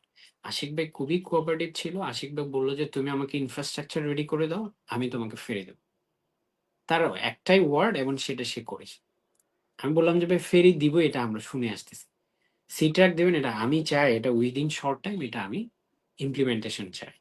তো আমি কাজ করেছি আসলে খুব রুট লেভেলে, মানে এটা তো আসলে আমি যেহেতু গভর্নমেন্টের বিভিন্ন প্রজেক্ট কিভাবে ডেভেলপ হয়, মানে plan to execution to hand over, commissioning hand over, এই জিনিসগুলো আমি স্মুথলি আমি আমার করতে করতে আমি ইউজ টু, আমি জাস্ট এই জিনিসটা ইউটিলাইজ করেছি যে ব্যুরোক্রেসিতে যাতে কন্টিনিউয়াস এই জিনিসটা পুশ আপ যেটা। মানে হ্যাঁ, এই জিনিসটা আটকে না থাকে। আমি এটা নট অনলি মাই ক্রেডিট, এটা কমপ্লিট ক্রেডিট কুতুবদিয়ার যারা এই জিনিসটা নিয়ে যারা কাজ করেছে, বিশেষ করে যারা জনপ্রতিনিধিরা, বিশেষ করে এখানে কোনো এমপি, কোনো মন্ত্রী, এদের কোনো কন্ট্রিবিউশন নেই। এখানে কন্ট্রিবিউশন হচ্ছে এখানকার যারা লোকাল রিপ্রেজেন্টেটিভ মেম্বাররা চেয়ারম্যানকে বলেছে, প্রত্যেকটা চেয়ারম্যান একটা চিঠি দিয়েছে, চিঠিটা ইউএনওকে দিয়েছে, ইউএনও চিঠিটা ফরওয়ার্ড করেছে। তো এখানে আমি বলবো যে লোকাল যারা এখানকার রিপ্রেজেন্টেটিভ তারা খুবই ডিমান্ড, এটাকে একটা যে একটা মানে ন্যাশনাল ম্যান্ডেট হিসেবে তারা এই জিনিসটা কাজ করেছে। আমি এটা সেলুট জানাবো এখানকার যারা লোকাল রিপ্রেজেন্টেটিভ, তারা খুব সুন্দরভাবে এই জিনিসটা কাজ করেছে। আমি জাস্ট জিনিসটাকে ইউটিলাইজ করেছি, ইমপ্লিমেন্টেশনটা যাতে ডিলে না হয়। আমরা তো দেখে আসছি, আসছে, আসবে, আসবে, হবে, এই কথার মধ্যে ছিলাম। কিন্তু ইমপ্লিমেন্টেশন যে এটা হয়, এই জিনিসটাতে আমরা বিশ্বাসী ছিলাম না। তা আমি আসলে এই জিনিসটা করে দেখিয়েছি। ইভেন আমি এই যে সাকত সাহেব যখন যাচ্ছে, উনি তো আসলে খুব এক কথার মানুষ, উনি আসলে ডিফেন্সের তো। তো আমি তো ডিজিটিভিতে কাজ করি, এমইএস, তো উনি তো আসলে খুবই এক কথার লোক। তো উনি আমাকে বললো যে তোমরা তো রাজনীতি করো বলে, তুমি তো রাজনীতিবিদ না। তো রাজনীতিবিদরা তো আসলে পাবলিক ইন্টারেস্ট নিয়ে কাজ করে না, ওন ইন্টারেস্ট নিয়ে বেশি পারপাস সার্ভ করে। তো তোমার কেন এত, আমি বলছি, স্যার আমার তো কোনো পলিটিক্যাল ইন্টারেস্ট নেই, এটা আসলে পাবলিক ম্যান্ডেট, এটা আপনি তো জানেনই। আমি বলে যে হ্যাঁ, ওই যে হাতিয়া সন্দীপ তো আসলে দীর্ঘদিন ধরে, আমি আসলে এটা খুব গুরুত্ব সহকারে নিচ্ছি। ইভেন উনি আমাকে এই লাস্ট বার একটা কথা বলেছিল। তা আসলে ওনার কাছে যখন আমি যতবার গিয়েছি ততবারই উনি আসলে কুতুবদিয়াকে শুধু কুতুবদিয়া হিসেবে চিনে না, উনি চিনে কুতুবদিয়া মহেশখালী হিসেবে। তো বলছে মহেশখালীর জন্য তো আমি ইউটিলিটি ফেরি অলরেডি ফেব্রুয়ারিতে পাঠাবো। আমি আপনাকে আজকের মাধ্যমে বলি, অলরেডি ফেব্রুয়ারি তো রানিং, এখনো মনে হয়, এখন তো আসলে একটা ট্রানজিশন পিরিয়ড চলছে পলিটিক্যাল। মার্চ মার্চের শেষের দিকে বা এপ্রিলের আগে, বা আমি পলিটিক্যাল ট্রানজিশন চলছে এই জন্যই ফেরি কিন্তু একটা ইউটিলিটি ফেরি, কোস্টাল ইউটিলিটি ফেরি, যেটা রোপ্যাক্স ফেরি, যেটা মহেশখালীর জন্য, যেটা সন্দ্বীপে হাতিয়া নিজুম দ্বীপের জন্য যেটা দিয়েছে, এই ধরনের একটা ইউটিলিটি টাইপ ফেরি মহেশখালীর জন্য রেডি হয়ে গেছে। উনি আমাকে বলে মহেশখালীটা তো রেডি, তোমাদেরটাও রেডি হবে, একটু ওয়েট করো। তো উনি অবশ্য, আপনারা তো দেখছেন, উনি গিয়ে ওটা বলেও আসছে যে আপনারা পাবেন, কিন্তু মহেশখালীটা আগে পেয়ে গেছে। এখন ট্রানজিশন পিরিয়ডের পর অনেক হিসেব নিকেশ আসছে, এই জিনিসগুলো নিয়ে রেগুলার একটা পার্সুর একটা ব্যাপার আছে, পলিটিশিয়ানদের এখানে ইনভলভমেন্টের দরকার আছে। পলিটিক্যাল আবার পলিটিশিয়ান যদি পাবলিক ইন্টারেস্ট না দেখে যদি ওন ইন্টারেস্ট দেখে, সেটাও একটা বিষয় আছে। তো এই জিনিসগুলো আসলে না, এখানকার রাজনীতিবিদদের আরেকটু দায়িত্বশীল হলে না, এখানে আসলে ডেভেলপমেন্ট গুলা আরো স্মুথলি, আরো এখানে রান করা যায়। আমার কন্ট্রিবিউশনটা আসলে আমি আমি আমি কোনো কন্ট্রিবিউট করি নাই, এটা আমি বলিও না, কারণ আমার কোনো পাবলিক ইন্টারেস্ট বা পাবলিক ফিগার হওয়ার আমার কোনো ইচ্ছে নেই। আমি যেটা করেছি, আমি সুযোগ পেয়েছি, এটাকে কাজে লাগিয়েছি একমাত্র আমার কুতুবদের জনগণের জন্য। এই কুতুবদিয়ার মানুষ অবহেলিত, এই কুতুবদিয়ার মানুষ যাতে সুষ্ঠুভাবে এই চ্যানেলটি পার করতে পারে, এই পারপাসটা জাস্ট আমি ইমপ্লিমেন্ট করতে চেয়েছি, যে তাদের সাথে ন্যাশনাল যে কানেক্টিভিটি এটা আরেকটু বেটার হোক। ইনশাল্লাহ আমরা এখানে ফেরি দিব, আমরা এখানে এটা বিএডব্লিউটি এর বন্দর হিসেবে এটাকে ঘোষণা করব। এই ঘাটগুলোকে বিএডব্লিউটি এর রেগুলার মেনটেনেন্স এবং ডেভেলপমেন্ট ওয়ার্কের বাজেটের মধ্যে নিয়ে আসব। এবং এখানে এখানে একটা বিরাট হিস্ট্রি আছে, এখানে এটা বলতে গেলে, এখানে তো আসলে বিএডব্লিউটিএ একটা তো গভর্নমেন্ট এজেন্সি, এটা শিপিং মিনিস্ট্রির একটা এজেন্সি। কিন্তু কুতুবদিয়াতে যে ৪-৫টা জেটি আছে, এই জেটিগুলা একটা ওয়াটার বোর্ডের করা, একটা এলজিডির করা। কিন্তু দিন শেষে এলজিডির কাজ কিন্তু জেটি রক্ষণাবেক্ষণ না। এলজিডির কাজ ডেভেলপমেন্ট ওয়ার্কে ইমপ্লিমেন্টেশন করা। এটার পরে কিন্তু ওখানকার পলিটিশিয়ান যে এটা এক্সিকিউটিং মানে প্রকিউরিং এন্টিটি এটা যে থাকে, ইমপ্লিমেন্টেশন এন্টিটি যে থাকে, তারই দায়িত্ব এটা হ্যান্ড ওভার করে দেওয়া যে সুপারভিশন অথরিটি থাকবে, যে সুপারভিশন এন্টিটি হিসেবে যে রেসপন্সিবল ঘাট জেটি এগুলো হচ্ছে বিএডব্লিউটিএ। এলজিডি এই জিনিসগুলা পারফেক্টলি হ্যান্ড ওভার করে না। অবশ্য আমাদের এই যে এখন যে আরিফ সাহেব যিনি বন্দরের ডিরেক্টর হিসেবে আছে বিএডব্লিউ, উনি কিন্তু খুবই চাক্ষুষ। আমি ওনাকে বারবার বলেছি যে স্যার এই জিনিসটা আপনি যত দ্রুত সম্ভব বিএডব্লিউটি এর আওতায় নিয়ে এসে এটাকে আসলে নৌবন্দর হিসেবে আপনি গ্যাজেট করেন। গ্যাজেট করার পরে আমরা এটা রেগুলার ডেভেলপমেন্ট এবং মেনটেন্যান্স বাজেটের মধ্যে থাকবো। এই রুটটা আর বন্ধ হবে না, এটা একটা কমার্শিয়াল রুট হিসেবে থাকবে এবং এটা লাভজনক একটা রুট হবে। এটা আই প্রমিস। আমি হ্যাঁ, তাকে একটা কনফিডেন্স গ্রো করেছি এবং এটা নিয়ে কাজ চলছে এবং ইনশাল্লাহ এখানে হবে। এখানে একটা সেফ সাস্টেইনেবল একটা নৌ পারাপারের ব্যবস্থা আজীবন থাকবে, এই ব্যবস্থা করা হচ্ছে। ইনশাল্লাহ আমরাও আশাবাদী।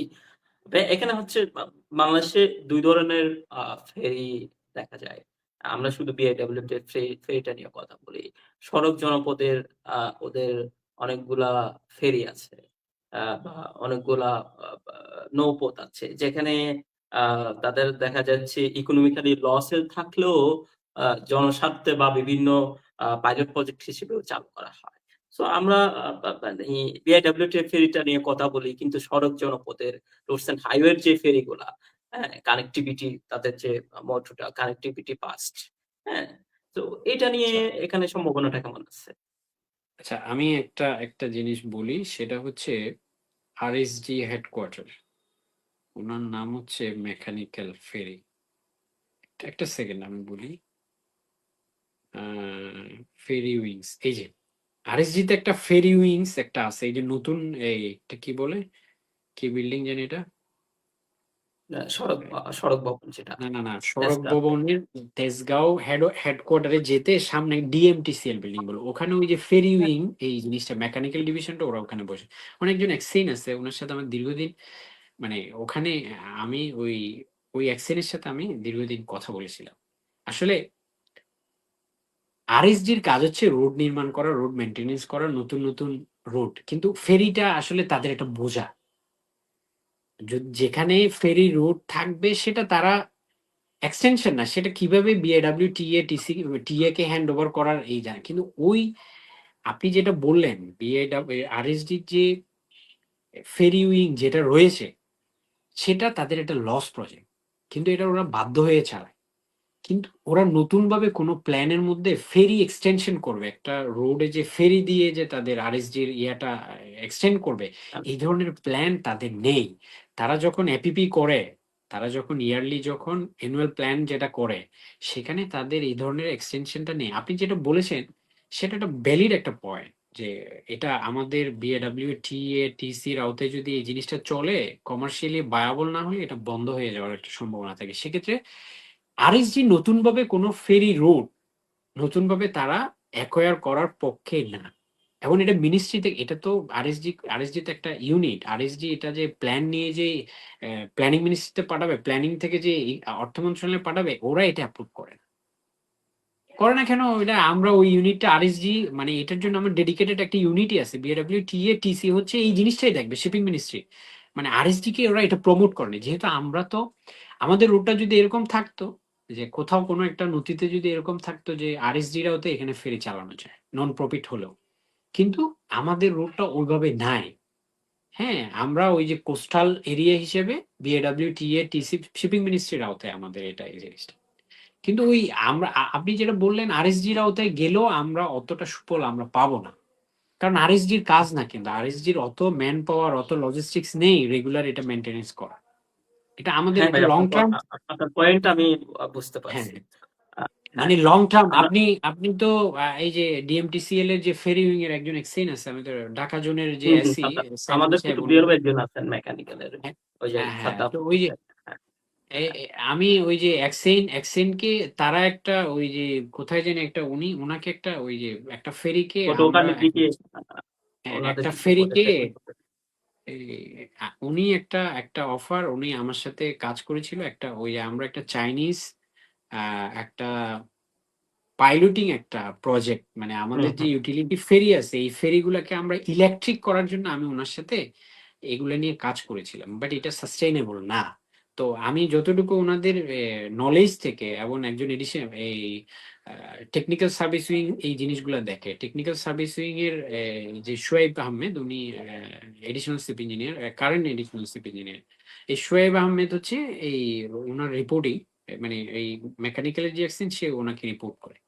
তো উনি এই জিনিসটাকে প্রমোট করে না আরে ভাই আমার কাজ হচ্ছে রোড বানানো আমি ফেরিতে এটা আমার গলার কাটে এটা আমি দূরে জানি এটা প্রমোট করে না। তো আপনি মনে করেন একটা ডেভেলপমেন্ট ওয়ার্ক তো সাস্টেইনেবল হতে হবে যেখানে আরএসজি নিজেই এই জিনিসটা প্রমোট করে না তো সেখানে আমরা যাওয়াটা ওয়াইজ হবে না। এই জন্য আমি বিএডব্লিউ টিএ টিসি হচ্ছে আসলে এই জিনিসটার জন্য রেসপন্সিবল। হ্যাঁ হ্যাঁ এই হ্যাঁ জন্য ভাইয়া আমরা আসলে এটাকে প্রায়োরিটি দিয়েছি। হ্যাঁ ওকে ভাইয়া, আপনার পয়েন্টটা বুঝতে পারছি। আমরা ফেরি নিয়ে অনেকক্ষণ কথা বললাম। আ আমাদের প্রধানতম সমস্যা যেটা হচ্ছে আমাদের যদি ডিপটাই না থাকে, আমাদের যে বেড়িবাঁধটাই যদি না থাকে, আমাদের সুরক্ষা বাঁধটাই যদি না থাকে, ফেরি উন্নয়ন বা আদার্স নিয়ে আমাদের কি হবে? এবং আমাদের দীর্ঘদিনের মানে প্রায় ৪০-৫০ বছর ধরে এই দাবি। আ এ বেড়িবাঁধ একটা সাস্টেইনেবল বেড়িবাঁধ কেন হচ্ছে না? আ অনেকে প্রশ্ন করেছেন, নাজমুস সাকিব নামে একজনও প্রশ্ন করেছেন। শোনা যাচ্ছে ৳৩,০০০,০০,০০,০০০ বেড়িবাঁধের জন্য বাজেট হয়েছেন। এখানে ইমতিয়াজ জিল্লুর নামেও সেম একটা প্রশ্ন করেছেন। আসলে আমি আপনাকে ২ টা প্রশ্ন একসাথেই করতেছি। মানে কোন কারণে আমাদের একটা সাস্টেইনেবল আ বেড়িবাঁধ হচ্ছে না? এটা কি আমাদের বাজেট পাসের ক্ষেত্রে পর্যাপ্ত বাজেট যাচ্ছে না? অর বা গভর্নমেন্ট মনে করতেছে না যে এখানে আসলে এত ই ই ই টাকা ইনভেস্টমেন্ট বা প্রজেক্ট দেওয়ার দরকার নেই। আ সেটা আর একটা যে কমেন্ট বক্স থেকে একটা প্রশ্ন আসলো যে নাজমুস সাকিব নাকি প্রশ্ন করেছেন যে ৳৩,০০০,০০,০০,০০০ আমরা শুনতে পাচ্ছি যে বাজেট হয়েছে। সব মিলায় আপনি ৩ টা প্রশ্ন একসাথে আপনি এনেছেন আপনি ভাইয়া। কোনটা জানতে চান? আপনি ৩,০০০ কোটি টাকা বাজেট পাস হয়েছে নাকি পাস হচ্ছে এটা জানতে চান? হ্যাঁ, নাকি গভর্নমেন্ট এখানে কেন আম আম বাজেট আম দিচ্ছে আমি না? আমি আগে গভর্নমেন্ট কেন বাজেট করতেছে না? এটা হচ্ছে যেটা আমি সবচেয়ে আমি প্রধান। আপনাকে বলি, আমি আমার নলেজ দিয়ে বলি। ৩,০০০ কোটি টাকা, ১,০০০ কোটি টাকা এগুলা স্রেফ মানে হাওয়ায় মিঠাইয়ের মতো গল্প। এগুলোর কোনো ফান্ডামেন্টাল কোনো অ্যা ভ্যালিড কোনো এখনো পজিশন মানে গ্রাউন্ড নাই। এই জিনিসগুলা মানে একদম কি বলে রুট লেভেলে মানে এটার যে বেনিফিশিয়ারি এই ডেভেলপমেন্ট ওয়ার্কটা যদি ইমপ্লিমেন্টেশন হয় এটার যে বেনিফিশিয়ারি যারা এখানকার যারা মানে পিপলস যারা এখানকার যারা সিটিজেন যারা তারা যে এটা বেনিফিটেড হবে এই ধরনের এখনো কোনো ম্যাটেরিয়ালাইজ এই জিনিসটা এখনো হয়নি। বুঝতে পেরেছেন? এখনো কোনো ১,০০০ কোটি, ১৫০০ কোটি, ৩,০০০ কোটির কোনো ধরনের কোনো প্রকিউরমেন্ট প্ল্যান, কোনো ধরনের কোনো প্রজেক্টের ইআরডি অর্থ মন্ত্রণালয়, প্ল্যানিং মিনিস্ট্রি থেকে এই জিনিসগুলো এখনো যে ফান্ডিং মানে ফান্ডিং এজেন্সি হিসেবে কে থাকবে? ফান্ডিং সোর্সটা কোত্থেকে আসবে? শুনেন আমি তো আপনাকে বললাম, বিডার আশিক সাহেব ট্রান্সশিপমেন্ট হাব বানাবে কুতুবদিয়ার ওই চরকে। সেখানে দরকার $৮ বিলিয়ন। সে $৮ বিলিয়ন সে যদি এখন বলে আমি ওখানে কুতুবদিয়া এখানে ট্রান্সশিপমেন্ট হাব হবে, $৮ বিলিয়ন সে কে দিবে ওরে? অর্থ মন্ত্রণালয়ে গেলে দূর করে ওই অর্থ মন্ত্রণালয়ের সচিব আগে মুখে মারবে ফাইল। ঠিক আছে? তা আপনি গাল গপ্প দিয়ে লাভ নেই। মানে ৩,০০০ কোটি, ২,০০০ কোটি এই জিনিসটা আমাদের দরকার। এটা আমাদের ফান্ডামেন্টাল রাইট। একটা সাস্টেইনেবল একটা বেড়িবাঁধ কুতুবদিয়ার জন্য ফান্ডামেন্টাল রাইট। যেটা হচ্ছে, যেটা গত স্বাধীনতার পর থেকে যেটা হয়ে আসছে, সেটা কি হয়েছে? এই যে 71 যে বিডব্লিউডি ওয়াটার বোর্ডের যে 71 ফোল্ডার এই যে কুতুবদিয়ার এই 71 ফোল্ডারটা নিয়ে যেটা হয় ওয়াটার বোর্ডে সেটা হচ্ছে এটা বর্ষাকালের আগে কোস্টাল এরিয়াগুলোর জন্য কিছু বরাদ্দ অ্যালোকেট হয়। তখন বরাদ্দ দেওয়ার সময় তখন তারা চিন্তা করে এই কোস্টাল রিজিয়ন গুলোতে এই বরাদ্দটা সাফিসিয়েন্ট, এই জন্য সাফিসিয়েন্ট না এখন তখন তাদের জুনিয়র অফিসাররা করে কি যে স্যার এই কোস্টাল রিজিয়ন গুলাতে এই থোক বরাদ্দ যেটা মেনটেনেন্স যে বরাদ্দটা মানে ক্যাপিটাল ওয়ার্কস না, এটা মেনটেনেন্স লেভেলের ওয়ার্ক দিয়ে তো আসলে রিপেয়ারিং লেভেলের ওয়ার্ক দিয়ে তো আসলে এই জিনিসটা সাস্টেইন করা সম্ভব না স্যার, এটার জন্য একটা প্রকল্প বানাই স্যার। তখন তার সুপিরিয়র থেকে BAW sorry water board, Bangladesh water development বোর্ডের জুনিয়র অফিসারের ওখানে এটা যায়, আপনার ডিভিশনে যায়, ডিভিশন থেকে এই এক্সাইন লেভেলে যায়, এক্সাইনে সে কি করে একটা প্রজেক্ট বানায় স্যার। 71 ফোল্ডার খুবই রিস্ক জোনে আছে, কোস্টাল রিজিয়ন, ক্লাইমেট চেঞ্জের ভিকটিম, এই ওই ক্লাইমেট চেঞ্জের যে ফান্ডটা বাংলাদেশ লস এন্ড ড্যামেজ থেকে যেটা অ্যাচিভ করে বাংলাদেশ, সেখান থেকে এখানে কিছু আমরা ওয়াটার বোর্ড মানে ইউএন থেকে যে লস এন্ড ড্যামেজের যে ফান্ড পায় বাংলাদেশ, সেটার একটা পার্ট ওয়াটার বোর্ড এক্সপেক্ট করে, এক্সপেক্ট করার জন্য একটা প্রজেক্ট বানায়, এটা তার একটা ক্যাপিআই, সে অ্যাপিপি বানায়। তখন এই যে কোস্টাল রিজিয়ন গুলো থেকে এই অ্যাপিপি গুলো আসে যে 2000, 3000, 5000 কোটি টাকা স্যার এখানে লাগে, এনে এগুলো মিনিস্ট্রিতে, মিনিস্ট্রিতে দিয়ে এটা যখন অর্থের সংস্থানে যায় তখন দেখা যায় কি এই জিনিসগুলো ভ্যালিড না। কিন্তু অর্থের সংস্থানটা পার্সু করবে লোকাল পলিটিশিয়ান, আমাদের লোকাল পলিটিশিয়ানরা এই জায়গায় গিয়ে ফেইলর। কিন্তু গভর্নমেন্ট এমপ্লয়ি একজন এক্সাইন, তার সুপিরিয়র তারা কিন্তু ইভেন ওয়াটার বোর্ডের ডিজিও সাকসেস, সে একটা প্রজেক্ট বানায়, প্ল্যানিং থেকে পাস করে অর্থ মন্ত্রণালয়ে পাঠায় অর্থের সংস্থানের জন্য। এখন অর্থ মন্ত্রণালয়ের টাকা আমার এখানে কেন দিবে? এই জিনিসটা অর্থ মন্ত্রণালয় না দিলেও অর্থ মন্ত্রণালয়কে পুশ করে এই জিনিসটা আনা, ইআরডির সাথে কাজ করা, অর্থ মন্ত্রণালয়ের সংশ্লিষ্ট সবার সাথে কোলাবোরেশন করে এই ফান্ডটা ডেডিকেটেড, এই ফান্ডটা এই প্রজেক্টে ইমপ্লিমেন্টেশনের জন্য অ্যালোকেট করা, এই জিনিসটা তো নার্সিং করতে হবে এখানকার লোকাল পলিটিশিয়ানদের। এটা একজন এক্সাইন, একজন এসি, একজন এডিজি একটা প্রজেক্টের প্রোফাইল বানাই দিল, স্যার আমার এত কোটি টাকা দরকার এত, কিন্তু এটা মুখে বললাম, মুখে বললে তো আপনি কাজ হচ্ছে না, এটাকে আপনি এক্সেনের কাজ হিসেবে সে প্রজেক্ট প্রোফাইল বানায় অর্থের সন্ধানের জন্য, সে তার রিপোর্টিং এন্টিটিকে সে দিয়ে দিছে। এখন রিপোর্টিং এন্টিটি তো কুতুবদিয়াকে দিবে এমন কোনো কথা নাই, এইরকম প্রজেক্ট প্রোফাইল 64 জেলার এক্সচেঞ্জ থেকে আসছে, কারটাতে দিবে, কোনটা প্রায়োরিটি দিবে, এই জিনিসটাতে কাজ করতে হয় ওই সংশ্লিষ্ট গভর্নমেন্ট এজেন্সি ওয়াটার বোর্ডের সাথে লোকাল পলিটিশিয়ানরা, যারা এখানে জনগণের ভোট নিয়ে এখানে নির্বাচিত হয়, সংসদে এসে কথা বলার স্পেস পায়, সে গিয়ে দেখা করবে, কথা বলবে, স্যার এটা আমার এখানেই দরকার। আপনি দেশে এমন অনেক দেখবেন, পটুয়াখালীতে ইউজলেস, সেখানে প্রজেক্টের প্রজেক্ট, বরিশালে ইউজলেস প্রজেক্টের প্রজেক্ট, ভোলা ইউজলেস প্রজেক্টের প্রজেক্ট, কিন্তু আমার কুতুব দিয়ে আসছে না। আমাদের এখানে প্রপার নার্সিংটা হয় না। এই যে 1000, 3000 এগুলা গাল গপ্প ছাড়া কিছুই না।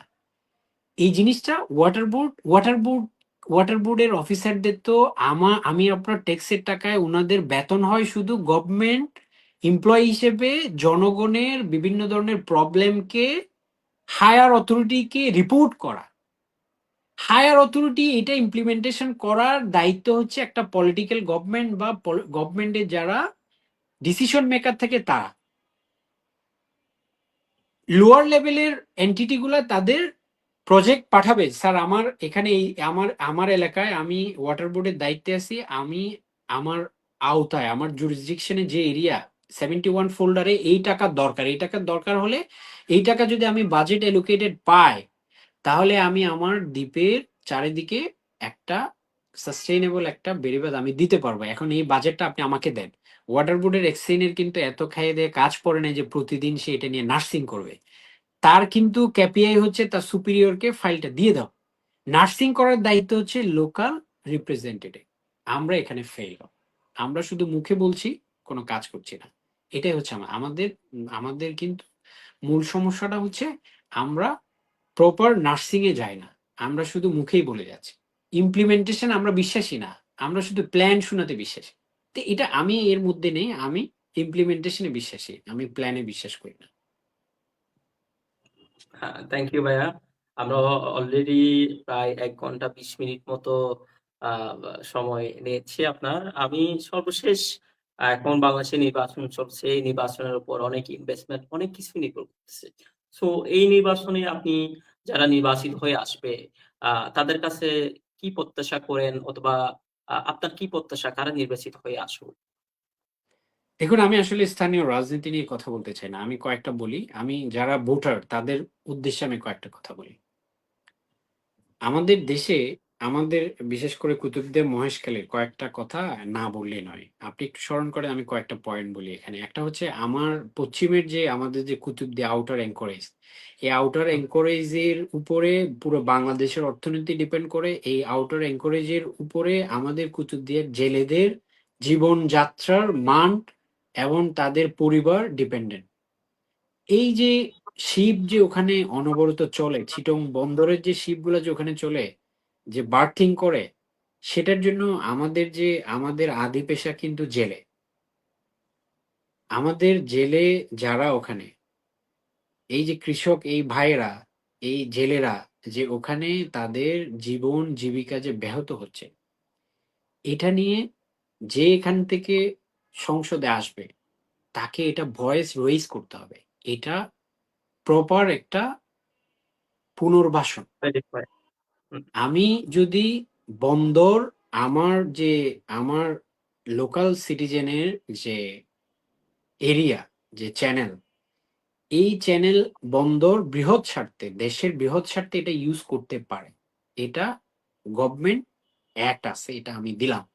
কিন্তু আমার সিটিজেন এটার যে ভিকটিম হচ্ছে, এটার রিহ্যাবিলিটেশনেরও দায়িত্ব গভর্নমেন্টের। এবং গভর্নমেন্টের কোন এন্টিটির? শিপিং মিনিস্ট্রি কোন এন্টিটি? চিটং বন্দর।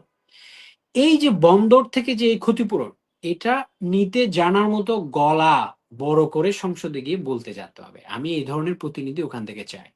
এটা একটা। দ্বিতীয়ত হচ্ছে, এটা কিরকম পাবে? আপনি বন্দরের বন্দরের আমার এই যে জীবন জীবিকার যে স্কোপ গুলা, এখানে বন্দরের শিপ এসে আমার জীবিকায় লাথি মারছে আর আমি কিছু পাচ্ছি না, এটা হয় না। এটা সুষ্ঠু বন্টন নয়। এজন্য এই ভয়েসটা সংসদে গিয়ে বলার মতো লোক আমি চাই। এটা আমার এক্সপেকটেশন। এটা বিগত দিনে কেউ বলেনি। দ্বিতীয় এক্সপেকটেশন, আমি আমি আসলে এটা যারা ভোটার তাদেরকে বলছি যে এই জিনিসগুলা আমার আমার কথা শোনার দরকার নেই। আমি পয়েন্টটা বলছি, বিগত দিনে এই জিনিসগুলো নিয়ে কেউ বলেনি। আমি যেহেতু কাজ করছি, আমার কোনো ধরনের কোনো এক্সপেকটেশন নেই। আমি জাস্ট আপনাদের অ্যাওয়ারনেস ক্রিয়েট করার জন্য, যে আপনার যদি পেট বাঁচে, আপনার যদি জীবন জীবিকা, আপনার ডেইলি ইনকাম সোর্স যদি ঠিক না থাকে, আপনার পরিবার অশান্তিতে যাবে, আপনার ফ্যামিলি সাফার করবে, আপনি আপনার বাচ্চা কাচ্চা ফ্যামিলি বাবা মা তাদের ভরণ পোষণ দিতে পারবেন না, কারণ কুতুবদিয়ার অর্ধেক মানুষ জেলে। আমাদের প্রধান প্রধান এবং আদি পেশাই হচ্ছে জেলে। সো এই জিনিসটা একটা সুপ্রিম প্রায়োরিটি দিয়ে এটা বলতে হবে। আপনি এই বন্দর যদি দেশের এত বড় একটা কন্ট্রিবিউট করার মতো যদি ইকোনমি গ্রো করতে পারে দেশের, তাহলে ওখান থেকে একটা অংশ আমার কুতুবদিয়া আউটার এনকোরেজে যারা ভিকটিম, যারা জেলে, যারা ওখানে ডেইলি জাল বসায়, যারা বসাইতে পারে না, যারা ক্ষতিগ্রস্ত হয়, তাদের পিছনে একটা কর্পোরেট সোশ্যাল রেসপন্সিবিলিটি সিএসআর হিসেবেও এই জিনিসটা, তারা যারা ভিকটিম তারা যাতে পায়, এই ভয়েসটা ওখানে বলতে হবে। একটা। সেকেন্ড হচ্ছে, আমি যে আমি আগেও বলেছি ফুরকান, আমার অনেক লেখাতে আমি এই জিনিসগুলো তুলে ধরেছি। পলিটিশিয়ান আমি জানি না এই জিনিসগুলো দেখে কিনা, আমি পলিটিশিয়ান থেকে আসলে এক্সপেক্ট করি না, বাট তাদের দেখা উচিত জনগণের বৃহৎ স্বার্থে। আমরা যে একটা লাইট হাউস, এই লাইট হাউস যে বাংলাদেশের gateway, not only Chittagong port, এটা বাংলাদেশের গেটওয়ে। এই লাইট হাউসের যে লাইট ডিউস, যে ফিটা আমরা প্রতিটা ফরেন শিপ এবং লোকাল শিপ থেকে যে আমরা নেই, এটার যে একটা বিরাট একটা অংশ, এই যে মার্কেন্টাইল মেরিন ডিপার্টমেন্ট যে আর্ন করে, রেভিনিউ জেনারেট করে, এটার অংশটার কুতুবদিয়ার জন্য, মানে অ্যাটলিস্ট সেটার একটা অংশ কুতুবদিয়ার রেগুলার ডেভেলপমেন্ট ওয়ার্কে এটা ইউটিলাইজ করা হোক। এটা পেপার ওয়ার্কসের মাধ্যমে ব্যুরোক্রেটিক যা যা পলিসি আছে সবকটাকে ম্যাটেরিয়ালাইজ করে রেগুলার একটা ফান্ড এখান থেকে যাতে এখানে ইউটিলাইজ হয় সেটা বলতে হবে সংসদে গিয়ে। থার্ড ওয়ান হচ্ছে এখানে যে বেড়িবাদের গালগপ্প এভাবে দিয়ে হয় না। বেড়িবাদের গালগপ্প না দিয়ে বেড়িবাদের অর্থের সংস্থানের জন্য প্ল্যানিং টু অর্থ মন্ত্রণালয় এবং আমরা প্ল্যানিং এ পাশ করালেন, অর্থ মন্ত্রণালয় থেকে অর্থের সংস্থান করলেন, সেটাতে থেমে থাকলে হবে না। এখানে এটাকে ডিপিএম এ হয় নেভির ডকইয়ার্ডের কোন একটা ইউনিটকে কাজে লাগিয়ে অথবা এমইএস এর আওতায় মিলিটারিকে কাজে লাগিয়ে এখানে এটা একটা সুপার ডাই, যেটা পতেঙ্গা সমুদ্র সৈকতে যেভাবে বেড়িবাঁধটা করেছে স্পেকট্রা আর্মির সুপারভিশনে, 34 ইঞ্জিনিয়ারিং কনস্ট্রাকশন ব্রিগেডকে দিয়ে যেভাবে করা হয়েছে, দামপাড়ার ইউনিট এটার সুপারভিশনে ছিল, ওখানে একজন ব্রিগেডিয়ার জেনারেল ছিল, উনি বান্দরবনও বেশ কিছু সময় উনি খুবই অ্যাক্টিভ। এই ধরনের অনেক অনেক স্মার্ট, ইন্টেলিজেন্স এবং খুবই হাইলি এডুকেটেড এবং highly motivated for development works এই ধরনের অনেক ইঞ্জিনিয়ারিং করে ইঞ্জিনিয়ার আছে। এই ধরনের একটা ইঞ্জিনিয়ারিং কোরকে ডেডিকেটেডলি ডিপ্লয় করে এই বাজেটটা DPM A, not only international tender or not only local tender, এটা ডিপিএম এ তাদেরকে দিয়ে এটা ইমপ্লিমেন্টেশন করতে হবে। এবং এটার জন্য পলিটিশিয়ানদের সংসদে গিয়ে কি বলা উচিত? পলিটিশিয়ানরা জনসভায় বললে হবে না, সংসদে গিয়ে আপনাদের বলতে হবে আমি এই যে ওয়াটার বোর্ড যে প্রজেক্টগুলা দিচ্ছে প্রতি অর্থ বছরে এক একটা জমা দেয় এরকম, কারণ এটা ওয়াটার বোর্ডের কাজ। প্রতিটা সরকারি প্রতিষ্ঠান এজেন্সিকে প্রতি অর্থ বছরের বাজেটের জন্য তাদের কাছে এপিপি পাঠাতে হয়, এটা তাদের রেগুলার ওয়ার্ক। সো তারা এই রেগুলার কাজটা দীর্ঘদিন ধরেই করছে, 91 এর পর থেকেই করছে, কিন্তু বাজেট এলোকেট হচ্ছে না। বাজেট এলোকেশনের ফেলোরের জন্য পলিটিশিয়ানরা দাবি, যিনি সংসদে গিয়ে কথা বলেন তিনিই ব্যর্থ এখানে বিগত দিনে আনতে না পারা। এখন যেটা আমি চাই সেটা হচ্ছে আমি এখন সংসদে দাঁড়িয়ে এই কথাটাই বলবো, বাংলাদেশ ক্লাইমেট চেঞ্জের জন্য যে রিফিউজি আমরা যে ভিকটিম, সেটার যে ইউএন ক্লাইমেট ফান্ড থেকে যে আমরা যে লস এন্ড ড্যামেজ ফান্ড থেকে যে আমরা ক্লাইমেট রেজিলিয়েন্স যে ফান্ডটা আমরা বাংলাদেশ অ্যাচিভ করি, যে আমরা যেটা পাই রিসিভ করি, সেটার বড় ভাগিদার কুতুবদিয়া দ্বীপ। এই কথাটা সংসদে গিয়ে চিল্লায় বলতে হবে। আমি আমার কুতুবদিয়া দ্বীপকে ক্লাইমেট চেঞ্জের একটা রেজিলিয়েন্স ভিকটিম হিসেবে দেখিয়ে আমি জাতিসংঘ থেকে টাকা আনতেছি, সেই টাকার এক টাকাও আমি কুতুবদিয়া পাচ্ছি না। এটা আমার ফান্ডামেন্টাল রাইট। এটা ভয়েস রেজ করে ওখানে বলতে হবে, এটা আমি ভিক্ষা চাচ্ছি না। আরে বাবা, এই যে গত সরকার, এই সরকার টিকে ছিল রোহিঙ্গাদের এখানে লালন পালন করে, বিভিন্ন ডোনার ফান্ড যারা এনজিও যারা তারা টাকা দিচ্ছে, সে টাকা দিয়ে ঠিক রোহিঙ্গা আসার আগের থেকে ক্লাইমেট চেঞ্জের আমরা ফান্ড পাই ক্লাইমেট ভিকটিম হিসেবে। আর ক্লাইমেট ভিকটিমের মধ্যে প্রথম সারিতে আছে কুতুবদিয়া। এই কুতুবদিয়ার এই টাকাটা তো বরাদ্দ কুতুবদিয়াই প্রথম সারি। এই টাকাটা কোথায় যায় এটার হিসাব চাই আমি, এটা আগে ওখানে বলতে হবে। এটার জন্য পড়াশোনা করেন, করে ওইখানে এই জিনিসটা চান। ইভেন আপনি যদি এখানে না পান, আপনি ইন্টারন্যাশনাল বিভিন্ন সিম্পোজিয়ামে যান, আপনি আপনার কুতুব দিয়ে জিনিসটা হাইলাইট করেন। ফান্ড 2000-3000 কোটি, আপনার যে গালগপ্প যেটা 2-3000 কোটি টাকা না, এটা এর থেকে দ্বিগুণ পাবেন আপনি। এটা আই চ্যালেঞ্জ, আপনি এটা নিয়ে কাজ করেন, গ্লোবাল ফেস হবেন এই জিনিসটা নিয়ে কাজ করলে। আমরা যে লস এন্ড ড্যামেজ থেকে যে পরিমাণ ফান্ড বাংলাদেশ রিসিভ করে, সেটার একটা ন্যূনতম অংশ যদি আমি কুতুব দেওয়ার জন্য বরাদ্দ করতে পারি, তাহলে আমার বেড়িবাদ হয়ে যায়। আর না হলে যে আপনারা যে ট্রেডিশনাল যে পলিটিক্স এর মধ্যে দিয়ে একসেন একটা প্রজেক্ট বানাচ্ছে, এসি কে দিচ্ছে, এডিজি ডিজি হয়ে ওয়াটার বোর্ড হয়ে প্ল্যানিং, এগুলাতে এটা হচ্ছে একটা ব্যুরোক্রেসি।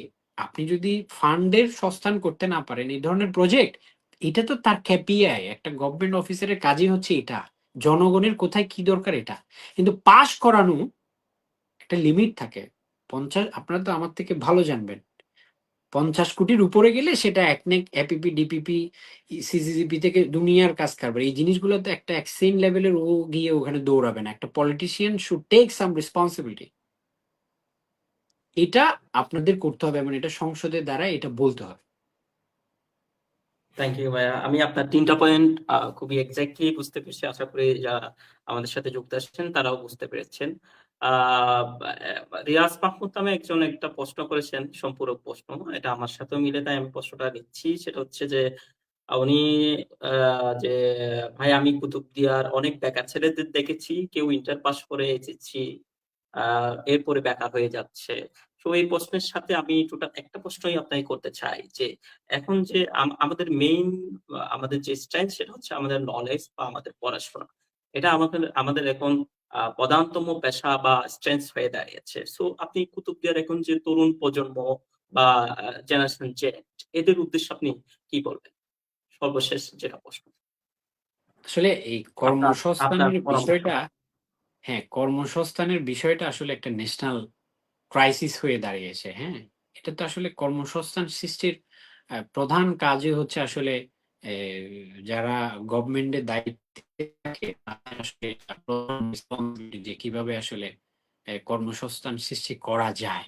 আর কুতুবদিয়া থেকে ঝরে পড়া ছাত্রের এই সংখ্যা তো আমি বললাম, আমাদের তো আসলে যারা মিডল ফ্যামিলি, তারা তাদের ছেলেপেলেকে তাদের পিতামাতা কষ্ট করে আর্ন করে তাদের পড়ালেখা করাচ্ছে, করে মানুষ করাচ্ছে, এটলিস্ট তাকে কিভাবে সেটেল করা যায়, কিভাবে ওয়েল এডুকেটেড বানানো যায় সেটা নিয়ে কাজ করছে। কিন্তু আপনি যদি মানে মেজর অংশ ঝরে পড়ে, এই কথাটা যদি আমি বলি, আপনি তো আপনার ফ্যামিলির যদি ইনকাম সোর্সটা যদি ঠিক না থাকে, আমার কুতুবদিয়ার মানুষের প্রধান ২ টা ইনকাম সোর্স। একটা হচ্ছে লবণ, আরেকটা হচ্ছে আমার জেলে। আমি তো লবণ দিয়ে তো মেরে দিচ্ছি। তা আমার একজন একটা ফ্যামিলিতে যদি একটা স্টুডেন্ট ইন্টার পাস করার পরে যদি সে হায়ার এডুকেশন এর জন্য যদি এ আমার আমার অঞ্চলে তো কোনো হায়ার এডুকেশন এর ব্যবস্থা নেই। সো আমাকে যখন আমার অঞ্চলটা পার হয়ে যখন অন্য একটা শহরে যেতে হচ্ছে, আমাকে তো ওখানে লিভিং এক্সপেন্স যেটা সেটা আমাকে বিয়ার করতে হবে। তো এজ এ স্টুডেন্ট আমি তো ১ম এ বিয়ার করতে হবে। সো ফ্যামিলি আমাকে সাপোর্ট দেবে। ফ্যামিলি যে সাপোর্ট দেবে, এই সাপোর্টটা আসবে কোত্থেকে? তার প্যারেন্টস এর ইনকাম সোর্স থেকে। ইনকাম সোর্সটা কি? মোস্টলি হয় জেলে, না হয় লবণ, না হয় তার কোনো গার্ডিয়ান বিদেশে থাকে। ব্যবসা, অল টাইপস অফ ব্যবসা এই আমাদের যে রিজিয়নে, সেটা হচ্ছে আসলে লবণ এবং এই যে আ জেলে, এটার উপর ডিপেন্ড করে আমাদের এই ব্যবসাগুলা, হ্যাঁ? তো এখানে তো আসলে আমরা আমাদের লবণ দিয়ে তো অনেকেই ভিকটিম হচ্ছে। এটা তো লবণের ভিকটিমের জন্য পলিটিশিয়ানরা তো খুবই দায়ী এখানে। লবণের ভিকটিমের জন্য তো এই লবণের একটা প্রশ্ন আপনি আমাকে কইরেন, আমি লবণ নিয়ে একটা জিনিস আছে, আমি এটা আপনাকে বলব। আপনি এই যে ঝরে পড়া এটার জন্য আমি বলি, ইনকাম সোর্স এ যখন ইফেক্ট আসে, তখন তার ফ্যামিলি গার্ডিয়ান এই জিনিসটা রান করতে পারে না। এটা কিন্তু একটা পলিটিক্যাল স্টেবিলিটি নেই, একটা আমাদের ইকোনমিক্যালি যে ডিসিশন মেকিং এ আমাদের পলিটিশিয়ানরা ওভাবে কন্ট্রিবিউট করতে পারছে না, কোনো ডিসিশন মেকিং এ ওভাবে পজিশন হোল্ড করতে পারছে না, যে লবণের প্রাইসটা আমাদের এখন ওই ফরেক্স এর মতো আপস এন্ড ডাউন এর মধ্যে দিয়ে যাচ্ছে, একদম। অথচ এটা আমি ঘাম ঝরানো একটা প্রোডাক্ট। এটার ফান্ডামেন্টাল রাইট আছে একজন কৃষকের তার ন্যায্য নৈতিক দাম এক্সপেক্ট করার। আর এটা তার ন্যায্য নৈতিক এক্সপেকটেশনটা এনে দিবে সে যাকে ভোট দেয় সে। আর যারা তার ভোট নিয়ে এতদিন রাজনীতি করেছেন তারা কমপ্লিটলি ফেল, এখনো রাজনীতি করছেন আপনারা। এই জিনিসগুলো ঠিক নয়। আমাদের পলিসি মেকিং এ যদি পজিশন হোল্ড করতে না পারেন, তাইলে আপনার এই যে ঝরে পড়া স্টুডেন্ট তার প্যারেন্টস এটা ক্যারি করতে পারছে না দেখি সে ঝরে পড়ছে। তার ইনকাম সোর্স ব্যাহত হচ্ছে বলেই সে ঝরে পড়ছে। আর আমাদের ওখানে তো আসলে হায়ার এডুকেশনের জন্য ওভাবে ব্যবস্থা নেই। আর ওটা বাস্তবতা হচ্ছে কি, আমরা তো খুবই অল্প সংখ্যক একটা জনসংখ্যার একটা দ্বীপ। এখানে তো আসলে গভর্নমেন্ট চাইলে অনেক কিছু করতে পারে না। এখানে তো একটা লিমিটেশন আছেই, হ্যাঁ?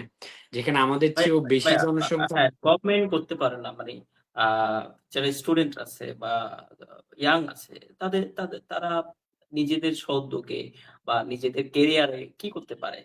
যদি আপনি শর্টলি আচ্ছা, সাজেশন হিসেবে নিজেদের দিতে কেরিয়ারে আমি একটা কথাই বলবো, কুতুবদিয়াতে গত গভর্নমেন্টের আওতায় একটা ইয়া ছিল, টেকনিক্যাল কলেজের একটা ইয়া ছিল। আপনারা, আমি বলবো ইন্টারমিডিয়েটের যারা ঝরে পড়ছেন, তারা আরেকটু অ্যাডভান্স চিন্তা করতে পারেন। এ কর্মমুখী শিক্ষার দিকে, টেকনিক্যাল এডুকেশনের দিকে আপনারা যান। বাংলাদেশে আসলে জব মার্কেট, আপনি যদি একদম আল্ট্রা ব্রিলিয়েন্ট আপনি যদি না হন, আসলে বাংলাদেশে গভর্নমেন্ট জবে প্লেসমেন্ট হোল্ড করা খুব টাফ। তো সেজন্য আপনারা টেকনিক্যাল এডুকেশনের দিকে যদি আপনারা ধাবিত হন, আমি মনে করি ইয়াং যারা, তারা তাদের অ্যাটলিস্ট ওন যে কেরিয়ার সেটা খুব শর্টলি আপনারা অ্যাচিভ করতে পারবেন। আর যারা মানে খুবই মেধাবী, যারা একদম ভিশনারি যে আমি এটা অ্যাচিভ করব, তারা নিজেদের গোল ডিসাইড করে, ফিক্স করে ওভাবে আগালে আমি মনে করি বেশ আপনাদের কেরিয়ার খুব সুন্দর হবে। এবং ওভাবেই নিজের মতো করে কেরিয়ারটা আসলে ডেভেলপ করার একটা সুযোগ রয়েছে। হ্যাঁ, থ্যাংক ইউ ভাইয়া। আমরা প্রায় ১.৫ ঘন্টা মতো আপনার সময় নিয়েছি। আমাদের সাথে অনেকেই যুক্ত ছিলেন। অনেকেই অনেকগুলো প্রশ্ন করেছেন। সবগুলা প্রশ্ন করতে গেলে আসলে সারারাত শেষ হয়ে যাবে। যার কারণে অনেকগুলো প্রশ্ন আমি নিতে পারিনি। অনেকগুলো প্রশ্নকে আমি কম্বাইন করে একটা প্রশ্ন নিয়েছি, বা আমার প্রশ্নের সাথে যদি একই মনে হয় ওই প্রশ্নটা আমি একটাই করেছি। যারা আচ্ছা। যুক্ত ছিলেন তাদের সকলকে ধন্যবাদ জানাচ্ছি। আ আ আমি কাইফ ভাইকেও ধন্যবাদ জানাচ্ছি। সর্বশেষ আমার এই প্রোগ্রামকে আপনি কিভাবে মূল্যায়ন করেন? হ্যাঁ, এই ধরনের পডকাস্ট আসলে হওয়া উচিত। আচ্ছা, এই ফোরকান আরেকটা জিনিস আমি একটা, এই যে লবণ নিয়ে, এটা একটা সংসদে বলতে হবে। এটা কুতুবদিয়া মহেশখালী মানুষের একটা ফার্স্ট ইনকাম জেনারেটের একটা সোর্স হচ্ছে লবণ। লবণটা আমরা প্রডিউস করি, এটা আমাদের ফিল্ডে ম্যানুফ্যাকচার হয়, এটা আমরা প্রোডাকশন করি। হ্যাঁ, সো কিন্তু একটা জিনিস খেয়াল করলেই বোঝা যায়, গভর্নমেন্ট এখানে মানে দায় সারা একটা ভাব দিয়ে চলে যায়। এটার পিছনে একটা কারণ হচ্ছে, আমাদের কিছু বিসিক ছিল। এই যে কোস্টাল রিজিয়ন গুলোতে কয়েকটা বিসিক ছিল, তার মধ্যে কুতুবদিয়া একটা বিসিক জোন ছিল। এটা কিন্তু এখন নষ্ট করে ফেলেছে। হ্যাঁ, এই বিসিক যদি অ্যাক্টিভ না থাকে, বিসিককে বিসিককে আমরা একটা পরিকল্পনা, পিপিপি, প্রাইভেট পার্টনারশিপ এর আওতায়, পিপিপি প্রজেক্টের আওতায় বিসিককে প্রাইভেটাইজেশন, হ্যাঁ, প্রাইভেটাইজেশনে কিভাবে নিয়ে আসা যায়। বিসিক যদি কম্পিটিটিভ হয়, লবণের মার্কেট টিকে থাকবে। আর বিসিক যদি মানে অ্যাক্টিভ না থাকে, বিসিক যদি হারিয়ে যায়, লবণ শিল্প ইন্ডিয়ার উপর, আমদানির উপর ডিপেন্ডেন্সি হয়ে যাবে। এজন্য বিসিককে অ্যাক্টিভ করতে হবে, গভর্নমেন্টকে এখানে ইনভলভমেন্টটা খুবই জোরালোভাবে রাখতে হবে। এবং বিসিককে শুধু অ্যাক্টিভ না, বিসিককে এখানে সল্ট রিফাইনারি, বিসিকের যে জোন আছে এখানে সল্ট রিফাইনারি করার এই ধরনের প্ল্যান নিতে হবে। এটা সংসদে গিয়ে বলতে হবে। আমাদের লবণ সব কর্পোরেটে গিয়ে একটা চাষি লবণ ১ মণ ৪০ কেজি লবণ বিক্রি করে মাত্র ১০০ টাকা, সর্বোচ্চ দাম পেলে সেটা ১৫০ টাকা। আর আপনি আমি যে রেগুলার ইউজের জন্য যে লবণ কর্পোরেট কোম্পানিগুলো থেকে, এফএমসিজি যে সমস্ত কোম্পানি আছে সেখান থেকে যে লবণটা কিনে নিই, ১ কেজি লবণের দাম কত, সেটা যদি আমরা কম্পেয়ার করি, ৫০ টাকার নিচে তো কোনো ১ কেজি লবণ নেই। তাহলে আমি ৪০ কেজি বিক্রি করি ১৫০ টাকায়, আর ১ কেজি আমি ৫০ টাকায়। ৩ কেজি রিফাইন্ড সল্টের মূল্য যদি ৪০ কেজির সমান হয়, হাউ ডু ইউ এক্সপেক্ট? এই জন্য গভর্নমেন্টকে রিফাইনারিতে, যেভাবে আমাদের দেশে এই ধরনের রেকর্ড আছে, আমরা আসলে আমাদের পলিসি মেকাররা এগুলো নিয়ে কাজ করেনি। আমি যদি চিনিকে চিনি শিল্প হিসেবে, চিনি মন্ত্রণালয়, চিনি শিল্প মন্ত্রণালয়ে চিনি শিল্প হিসেবে আমি ইয়া করতে পারি, এবং ইভেন আপনি যে দেখেন এই যে কেরু, এই যে এয়ার, এগুলাকে যদি আমি ডেভেলপ করতে পারি, বিরাট একটা অংশ, লবণ তো একটা ডেইলি নিডস প্রতিটা পরিবারে। এখানে গভর্নমেন্টের এত অবহেলা কেন? গভর্নমেন্ট কৃষকের দুঃখ তখনই বুঝবে যখন গভর্নমেন্ট নিজে একটা ইন্ডাস্ট্রি ওন করবে, ওইটাতে যখন লস খাবে ও রেভিনিউ জেনারেট করবে, তখন এই জিনিসটা বারবার রিপোর্টিং হবে তার মিনিস্ট্রিতে, যে এই এই চিনি যেভাবে ধ্বংস হয়েছে আমাদের, এখন আবার এই সরকার এসে এটা চালু করলো। হ্যাঁ, এটা লস কেন হচ্ছে, এই রিপোর্ট গুলো আসবে, লাভ কেন হচ্ছে, এটা তখন তারা আমদানি করার আগে যে আমি সরকার একটা লবণের রিফাইনারি আমি ওন করি, আগামী সেটা দেখি। আমি তো সরকারকে লবণ ব্যবসায় আনতে পারিনি, লবণের যে রিফাইনারি আমি আমার কোস্টাল রিজিয়নে তো আনতে পারিনি। আমার কুতুবদিয়াতে মহেশখালীতে আমি লবণের শিল্প মন্ত্রণালয়ের আওতায় বেসিক নিজেকে এখানে যদি কর্পোরেটদের হাতে এই জিনিসটা চলে যাওয়াতে, লবণ তো আমদানি করে কারা, লবণ তো আর কৃষক আমদানি, সরকার আমদানি করে না, লবণ আমদানি করে কর্পোরেট কোম্পানিগুলা। তো কর্পোরেট কোম্পানিকে যদি আপনাকে কন্ট্রোল করতে হয়, সরকারকে এখানে একটা কর্পোরেট কোম্পানির ইকুইভ্যালেন্ট একটা রিফাইনারির মালিক হতে হবে। এটা খুবই জরুরি। এটা যদি করতে না পারেন, আগামীতে ভাই আমাদের দেশে লবণ খায়, বিদেশে লবণ খায়ও না, মানুষ মাটির মতো পড়ে আছে। তো ওই যে শিপের ওই যে কন্টেইনারের জাস্ট শিপের বার্জের ভাড়াটা দিলে আমি লবণ এমনি চলে আসবে, এমন অনেক দেশ আছে। শুধু আমি শিপিং চার্জ দিলে আর ন্যূনতম ওই যে এলসি চার্জ দিলে লবণ চলে আসে, এটা তাদের জন্য বোঝো হয়ে গেছে, এরকম অনেক আছে।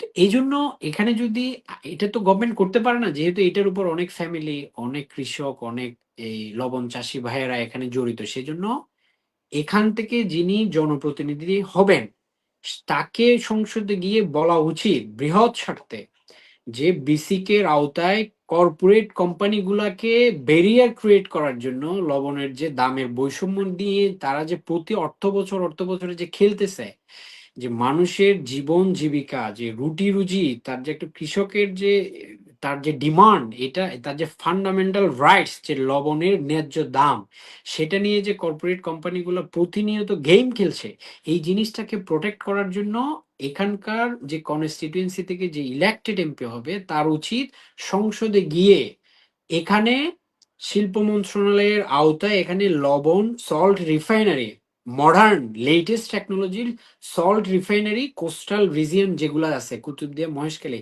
এই জোনের যে কোনো এক জায়গায় একটা সল্ট করে এই বাজারটা মনিটরিংটা সেখান থেকে যেতে হয়। কোন ধরনের লবণ সস্তা, লবণ চাষি, লবণ আ- ইজারাদার বা আড়তদার বা এদের এদের এই তথ্যের ভিত্তিতে কোনো ধরনের কোনো লবণ আমদানি, বা যাতে করে আমার কৃষক ভাইদের জীবন জীবিকাতে কোনো ধরনের কোনো মানে ব্যাঘাত না ঘটে, এই জন্য আসলে এই ভয়েসটা সংসদে গিয়ে বলতে হবে যে এখানে সল্ট রিফাইনারি করা জরুরি, যাতে তারা এই জিনিসটা বুঝতে পারে। থ্যাংক ইউ ভাইয়া। আহ, এই প্রশ্ন এই ঠিক মঞ্চটা আছে খুবই ফোরকান, হ্যাঁ হ্যাঁ তুমি হ্যাঁ হ্যাঁ। যেটা, হ্যাঁ হুম। এটা আপনার অনেক গুরুত্বপূর্ণ একটা প্রশ্ন ছিল যেটা নিয়ে আসলে আহ, তেমন কাউকে কথা বলতে দেখেছি। তো আমরা প্রায় অনুষ্ঠানের শেষ পর্যায়ে অনুষ্ঠান আমরা শেষ করতে যাচ্ছি। সর্বশেষ আপনার এই প্রোগ্রাম নিয়ে আপনার মূল্যায়নটা শুনেই আমরা প্রোগ্রামটা শেষ করব। আচ্ছা, গুড। হ্যাঁ ফোরকান, থ্যাংক ইউ তোমাকে। এই জিনিসটা আসলে আমি খুবই ইন্টারেস্টেড।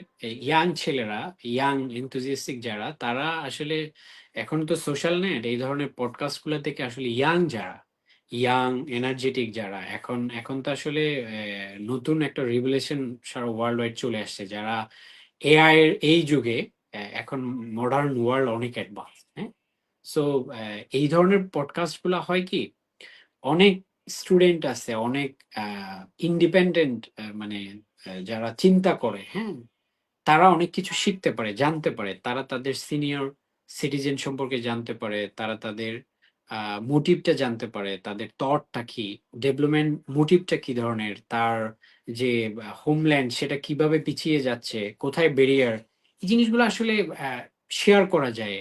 এই ধরনের প্লেস পেলে, কথা বলার স্কোপ পেলে, এই ধরনের পডকাস্ট গুলো আসলে তোমার খুবই সুন্দর একটা উদ্যোগ। এটা আমি মনে করি এই ধরনের পডকাস্ট তুমি কন্টিনিউ করো, এবং কুতুবদিয়ার বিভিন্ন ধরনের যে সমস্যা, কুতুবদিয়া মহেশখালীর যে ধরনের সমস্যা, যে ধরনের ডেভেলপমেন্ট ওয়ার্ক এই কনস্টিটিউয়েন্সি নিয়ে আসলে কাজ করে না, খুব এখানে কাজ করার লোক খুবই অল্প। হ্যাঁ, সোশ্যাল ইনফ্লুয়েন্সার তো নাই বললেই চলে। সো এটা ওয়ান কাইন্ড অফ তোমার social work, I appreciate it. তুমি এটা কন্টিনিউ করো, এবং এটা তোমার একটা ব্র্যান্ড হিসেবেও তুমি ক্রিয়েট করতে পারো, এবং এখানে আমি তোমার আহ, এই সুন্দর একটা উদ্যোগ আমি তোমাকে আসলে এটাতে খুবই অ্যাপ্রিসিয়েট করি। হ্যাঁ, তোমার থ্যাংক উদ্যোগটা ইউ, আসলে সুন্দর, খুবই সুন্দর। হ্যাঁ, থ্যাংক ইউ ভাইয়া। পুরা প্রোগ্রাম জুড়ে আসলে যারা যুক্ত ছিলেন তাদেরকে সবচেয়ে বেশি ধন্যবাদ। যে তাদেরকে নিয়ে এই প্রোগ্রামটা আমরা এতক্ষণ পর্যন্ত এসেছি। আমাদের প্রোগ্রামে অনেকেই যুক্ত ছিলেন। সকলকে ধন্যবাদ জানাচ্ছি। ভাই আপনাকেও ধন্যবাদ জানাচ্ছি এবং পরবর্তী প্রোগ্রামে আপনারা কাকে অতিথি হিসেবে দেখতে চান সেটাও জানাতে পারেন। আজকের এই পর্যন্ত আমরা বিদায় জানাচ্ছি। আল্লাহ হাফেজ। হ্যাঁ, থ্যাংক ইউ সবাইকে, আজকে যারা সাথে ছিলেন এই